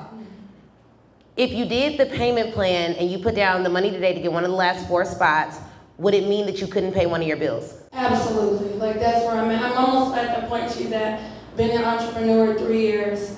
And I'm at the place now, I'm like, Lord, it has to, we are at, God, always wants to come through at the last second, and there's the whole testimony. That's where I'm at. So I'm like, Lord, November was the last day that bills could have been paid. So I'm at that point. So I'll say this, because I'm always big on I don't want your rent money, because I don't want you coming to my house asking me to pay your rent, because I'm not paying your rent. So I don't want anyone's rent money. I will say this though, if you believe that this is the thing that can transform your business, your intention needs to be, okay, I need to make $3,500. I need to drive Uber, I need to drive Lyft, I need to ask for the money. Sometimes there's people that would literally give us money and we don't even ask them. And I think that we should ask, especially if you have family or someone that you've supported or someone that you've given money to that you've invested in, just ask. Sometimes we make it too hard. I am one of those people. I could have asked my parents for money to start my business, but I'm just a very stubborn person. And I was just like, I'm gonna just do it on my own. They would have gladly invested $10,000. And what I would have done is been like, Dad, I need $5,000 or $10,000 and I'll pay you back $12,000 by this date. So that they're getting something out of it, so it didn't feel like I was just, taking money from them as an adult. But I would ask. Number 2, if you're not in a position to pay for this, the mastermind is extraordinarily more of an investment. So there's that. 2, the mastermind is closed. We're really selective about who's in the mastermind because, coaching one-to-many is one thing. When people are in my mastermind, I actually work with them for a year. And I do not work with everyone for a year. This intensive is 2 days. You're gonna get a year's worth of knowledge on this topic for 2 days, and you're gonna take that and you're gonna make money in your business, and then at the end of the year, you can come to Speak Your Way to Cash Live, and at that point, you will apply to join the mastermind. And when you apply, we will accept or whatever, we'll look over the application, and then you make a commitment to join the mastermind. And it is more accountability and it is more coaching, but this is a profitable skill set. The mastermind helps you to build your entire business. This is gonna help you to make money in the business you have now. Right. Does that make sense? Yes. So your first step is getting in this. I would say though, like I said, because the bill situation is important, you need to figure out, is there a way for you to get that revenue to invest in your business in this? And if there is, join. And if there's not, then I'm just not that kind of person to be like, no, don't pay your rent. Like, I don't say that. So it's just like, figure that out. And honestly, we're entrepreneurs. What entrepreneurs do is we produce out of nothing. We find ways to make money. We make offers and we make money, even when we don't think we have it. We can create an offer right now and then go find people to sell it to. We can start DMing people in the car and ask people to make an offer. I called Kendra this morning and she purchased an offer. So be encouraged knowing that. The second thing I'll give you, just because you brought it up, you have a lot of things going on. Your focus has to be on the thing that produces revenue primarily. And then you're gonna take that excess revenue and invest it in these other mission-driven initiatives. It is not God's best for us to be struggling day to day. And a lot of times, it's not even because of our ministry, it's because of our lack of discipline. And the word disciple comes from the word discipline. And so what we can do to best represent Christ is exhibit discipline in every area of our life, particularly those areas that impact the rest of our lives. So, my prayer for you is that you figure out that level of discipline so you can make all of the other things happen.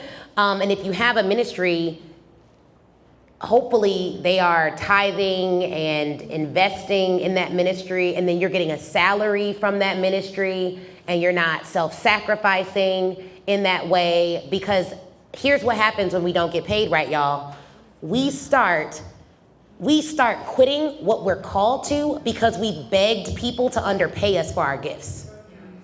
So now I'm burnt out. Why am I burnt out? Well, I can't hire nobody. Why can't I hire nobody? Because ain't nobody pay me.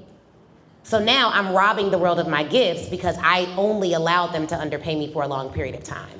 So those are some things that I deal with. I wouldn't worry about the mastermind right now. It's not open. If we do decide to open it, it will be at an event. I have to talk to Chris and see if we even will open it at a Millions from the Stage or an event like that. But typically people join on cycle at our live events. Okay, one last question. Okay. Because I'm also in a place right now where, I don't want to speak too much, where funds are beginning. Like, like you're waiting on a contract, but I don't consider it until I get a deposit. Mm-hmm. But I know you're like, okay, this is about to be sold out tonight. So that's all. Are you going to offer it again? Not this year, no, and not next year. No, this is for the 2024-2025. Okay. Yeah, because we do it once a year. And I don't know if it's sold out. It's not sold out now, but yeah, it's things are happening. But yeah, it's not sold out right now. Yes. Let me get my question in before it's sold out. Yeah. Hi everyone, and Ashley, I'm Tanisha. Hey girl. I'm a matchmaker for Black professionals Ooh. who make over 6 figures and are educated. Love that. My question / problem is that I have one offer, and it's sort of taking up all my time, space for any other offers that could probably be producing more money. So right now, I take on a max of 10 clients at a time. I'm usually at capacity.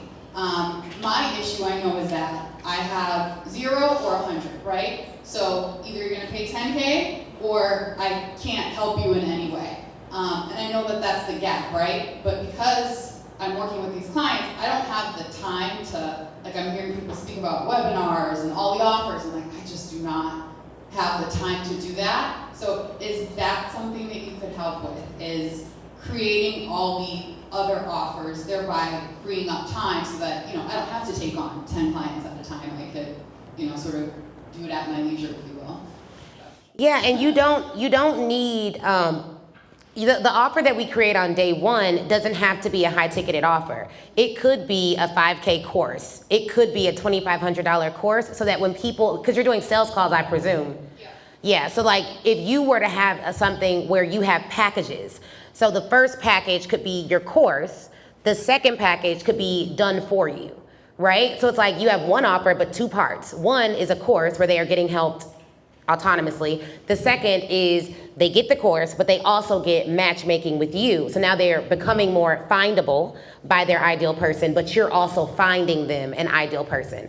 So on day one, when we create your offer, that's what I would want to create for you, is like a down sell and like showing you how to ideate and come up with and create that. And at the event, we're giving you guys the framework for creating your offer. So that means you can create multiple offers, but you don't need multiple offers. I think, and is your business already over 6 figures? Yes. Okay, so when you get over the 6 figure, multi-6 figure mark, that's when you're turning away so much business that it'd be nice to have something for them, because you're basically just turning away money. And you don't want to do that. You want to at least give somebody something, and that offer that you create can have no elements of you involved. So you can create something that after you sell it, you don't have to deliver on it. And in the beginning, we only did one event a year. Now we launch every month all the time, but that's just because I like interacting with people. We don't have to do that though. We could do that one event a year, and you sell everyone into your course. You sell that one offer, 2 packages. And yes, we can help with that on day one. And so you'll create it live in the room, and then we'll have questions time. So we'll do it as a small group, and then we'll say, okay, great, what are your questions on the offer that you create? So it's active. That's the difference between a conference and an intensive. Intensives are more active and engaging right then and there. Gotcha. Yeah. You coming? I will now that I know that can help, because that's, like I said, it's just been a time issue with me of not being able to do anything else because I'm currently working with clients. And those sales calls. Because you could also just get matchmaking clients with one event, and then you don't have to worry about that. And then you also probably just need other people to be matchmakers that you could certify, and now they can do matchmaking for you. Right, and that's the other thing, is it's just me and I have one assistant, and there's just no room. Yep, so that would be how we would shift that. Like, we just need to restructure it a little bit so you have more time freedom. Yeah. Thank you. All right, thank you. See you there, girl. Hey, how are you? Hello, Ashley. Oh my goodness, I've been watching you online. I love your videos. Thank you. And I woke up this morning, I signed up, but then I woke up this morning, I was like, oh, I had an overwhelming feeling like, you gotta go. You have to be here. And I said, God, He made the way for me to be here. I was supposed to be at work and all this kind of stuff, but I said, you know what, I am going today. My name is Priscilla Roberts. I'm also a minister, entrepreneur, coach. And I'm one of those people where God says you have the 5 talents and you didn't know which one to use and you buried them. I feel like that has been me. I buried them because I don't know which one to use. My husband tells me all the time that I have $1 million ideas, but I don't believe in myself. And I feel that. So I am stepping out on faith to hone in on what God wants me to do. And I know my husband and I wanted to be in ministry. I helped coach. I've given away $1 million ideas. Like you said, that IP. Yeah. Over the years, I've watched people take it and run with it and make money off of the ideas that I've spoken into them. And my daughters tell me that all the time. Mom, that was your idea, and you gave it to her. I said, well, it wasn't meant for me. It was meant for me to give to her. So I am an idealist. I'm a visionary. I know that. So but now I need to focus on me. I need to focus on what God wants me to do. If that's what He wants me to do, is be there a coach for someone to give them that idea and speak into their life, that's what I want to do. But I really need to hone in on what it is I need to focus on as an entrepreneur. Yeah, so you started this off by saying you want to do what God wants you to do. What does He want you to do? I know He wants me to speak, to help people, and mainly kids. I think I need to be with children. That's kind of what I'm thinking, or feeling, right? What's your background? My background is I've been an entrepreneur, I've been in finance, I've done a lot of things. How do you make money now? Well, I make money now, I work. I have a job in finance right now. Okay, do you have anything on the side? I did, but not right now. Okay, so we have something in the Speak Your Way to Cash book called the FAME method, and it basically helps you to hone in on your expertise. So first, F stands for friends and family. What are friends and family saying about you consistently? What are they constantly asking you about that you can look to for guidance on where you can help the market? A is audience. Who is the audience that can pay you? You mentioned kids, so that means you may want to target schools because your audience isn't always your buyer. Your buyer would be the school, your audience may be the kids. I've done events over the years, like I said, where the person ran off with the idea, that was my event, which I I'm sorry, what? Someone stole from you and you helped them? I still help her with it. Mm. And she knew that. And over the years. Why do you do that? Because I felt like it was for her to run with it, even though I gave it to her. But she gave back to me because she knew I gave her the idea. So I was free to come to the event and do whatever I wanted to do at the event and hone in on my skills there. So I didn't have the finances at the time. She did. Okay. I want to say this to you because you're a minister. There's lots of ministers here. You are worthy of holding a boundary. Okay? And it's okay if you just tell someone, hey, that hurt my feelings. I didn't love that. I thought that there was a better way to handle that. That boundary, you have to get really good at holding boundaries before God will bless you with more. Because if you think about it, like, I'm a mom, and if my daughter is not, like, she has all this food on her plate, and she's like, Mom, I want more food, I want more food, I want more food. I'm not gonna give her more food because I don't want her to get sick because she can't even handle the food she has. So I always tell myself, like, I can't pray for more if less is taking me out. So a good father won't just put you in a position where you can't even handle what's on your plate, but you want all this other stuff. So a lot of times we're scattered doing a million different things, and God didn't tell us to do a million different things. Our own impatience and lack of discipline is forcing us in a million different areas because the devil is the author of confusion. He loves when you're confused and spread thin and doing everything under the sun, because as long as you're distracted, you aren't doing exactly what you're called to do, and you're not making hell nervous. So the thing that I'll say to you is, if you feel that God has told you to do something and you know it's something, but you're not clear on exactly what it is, that clarity typically comes from assessing what is your gift versus what is your skill. A gift is something that God gave me that I didn't have to work for. Like, I don't know why I can sing, I just can sing. But that gift doesn't make me any money. Why? Because I never invested in singing so that it would convert from a gift to a skill. Speaking is another gift that God gave me. Now that gift has made me millions of dollars because I didn't just allow it to sit as a gift that he gave me. I invested money, time, energy, and resources into it. Now it's converted into a skill, and the market buys skills. They don't typically buy gifts. And as believers, I have all types of spiritual gifts, but I never sell my gift. I sell my skill, and I use my gift to enhance my skill. Does that make sense? Yes. So as Christians, a lot of us are like, I have all these gifts from God. It's like, yes, but you don't sell your gifts. Like, if you're prophetic, I don't sell prophecy. If you can pray, I don't sell intercessory prayer. But like, I will sell speaking, and then I pray for my clients. If God gives me a vision for them, I will tell them the vision that he gave me for them. But I don't sell my gift, I sell my skill. A lot of us have not invested enough time, resources, money, and stamina in getting the skill to be market worthy and marketable. So when you're analyzing what you should do, I found, and I don't know, like, God is, he's independent of whatever we know. So I don't know how he'll use the gifts that he's given you, but I found through my life, he has utilized the gifts that I have converted into skills as the thing that gets my family financial freedom.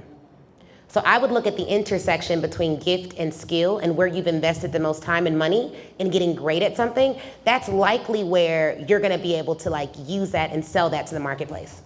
So I feel like it's going to be consulting. Financial consulting? Financial as well as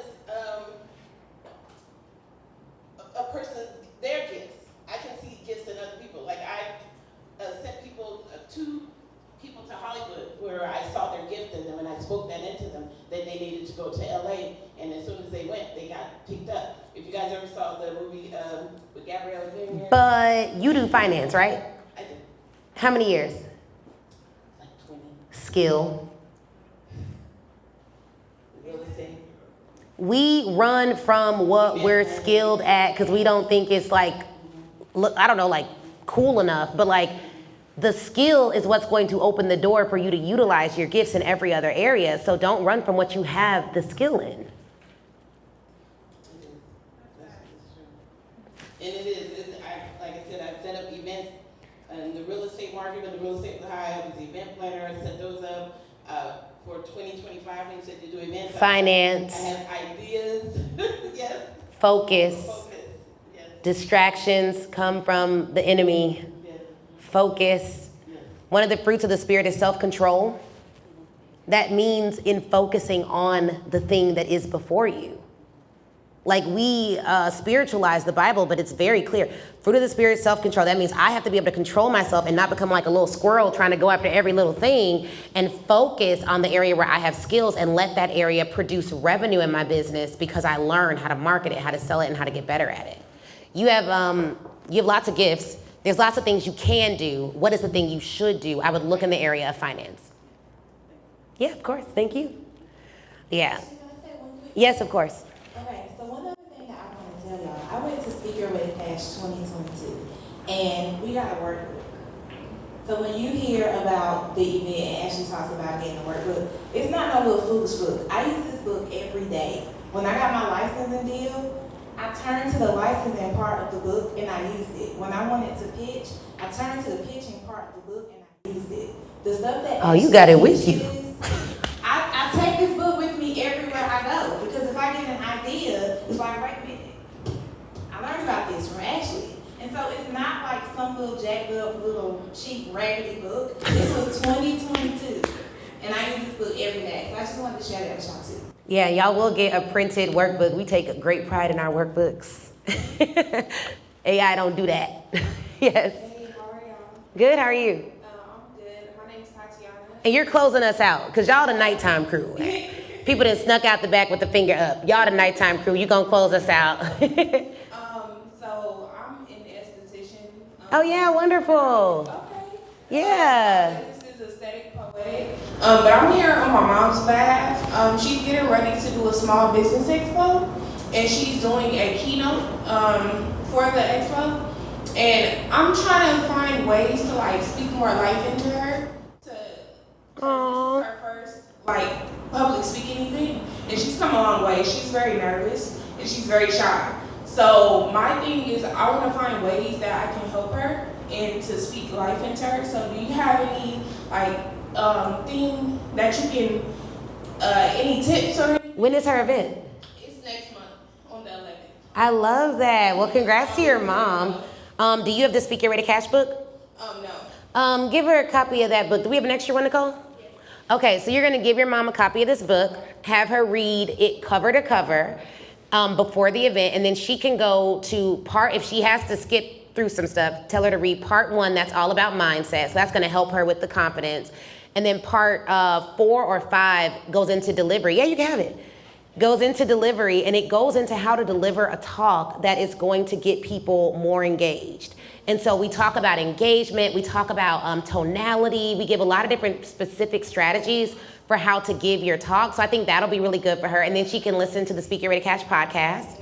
And then there was a talk, I did a review on my YouTube show, the Ashley Nicole Show, of Hillary Clinton's DNC speech. Not from a political perspective, but from a speaking technique perspective. So she can watch that video, and I point out some things that like Hillary did well and some things that I think she could have like amped up on, but it was overall a really good speech. So yeah, so that's good on delivery, and that's like just a traditional talk. And then if she decides she wants to do the event again and get more conversions from the event and do a pitch, that's a different kind of talk. But for a keynote talk, like that's in there, and then we'll cover conversion talks at Millions from the Stage. But I love that you're here for your mom, girl. That's amazing. Congratulations.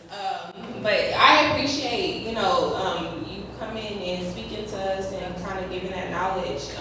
Of course. I personally can't join this time around, but I really do want to, because I'm looking to get into public speaking as well, and I'm a poet. Amazing. That's so cool. That is so cool. Yeah, if it's okay, my mom's business is Sawyana Essentials, and we'll be downtown on the 11th at the Small Business Expo. Nice. Congratulations.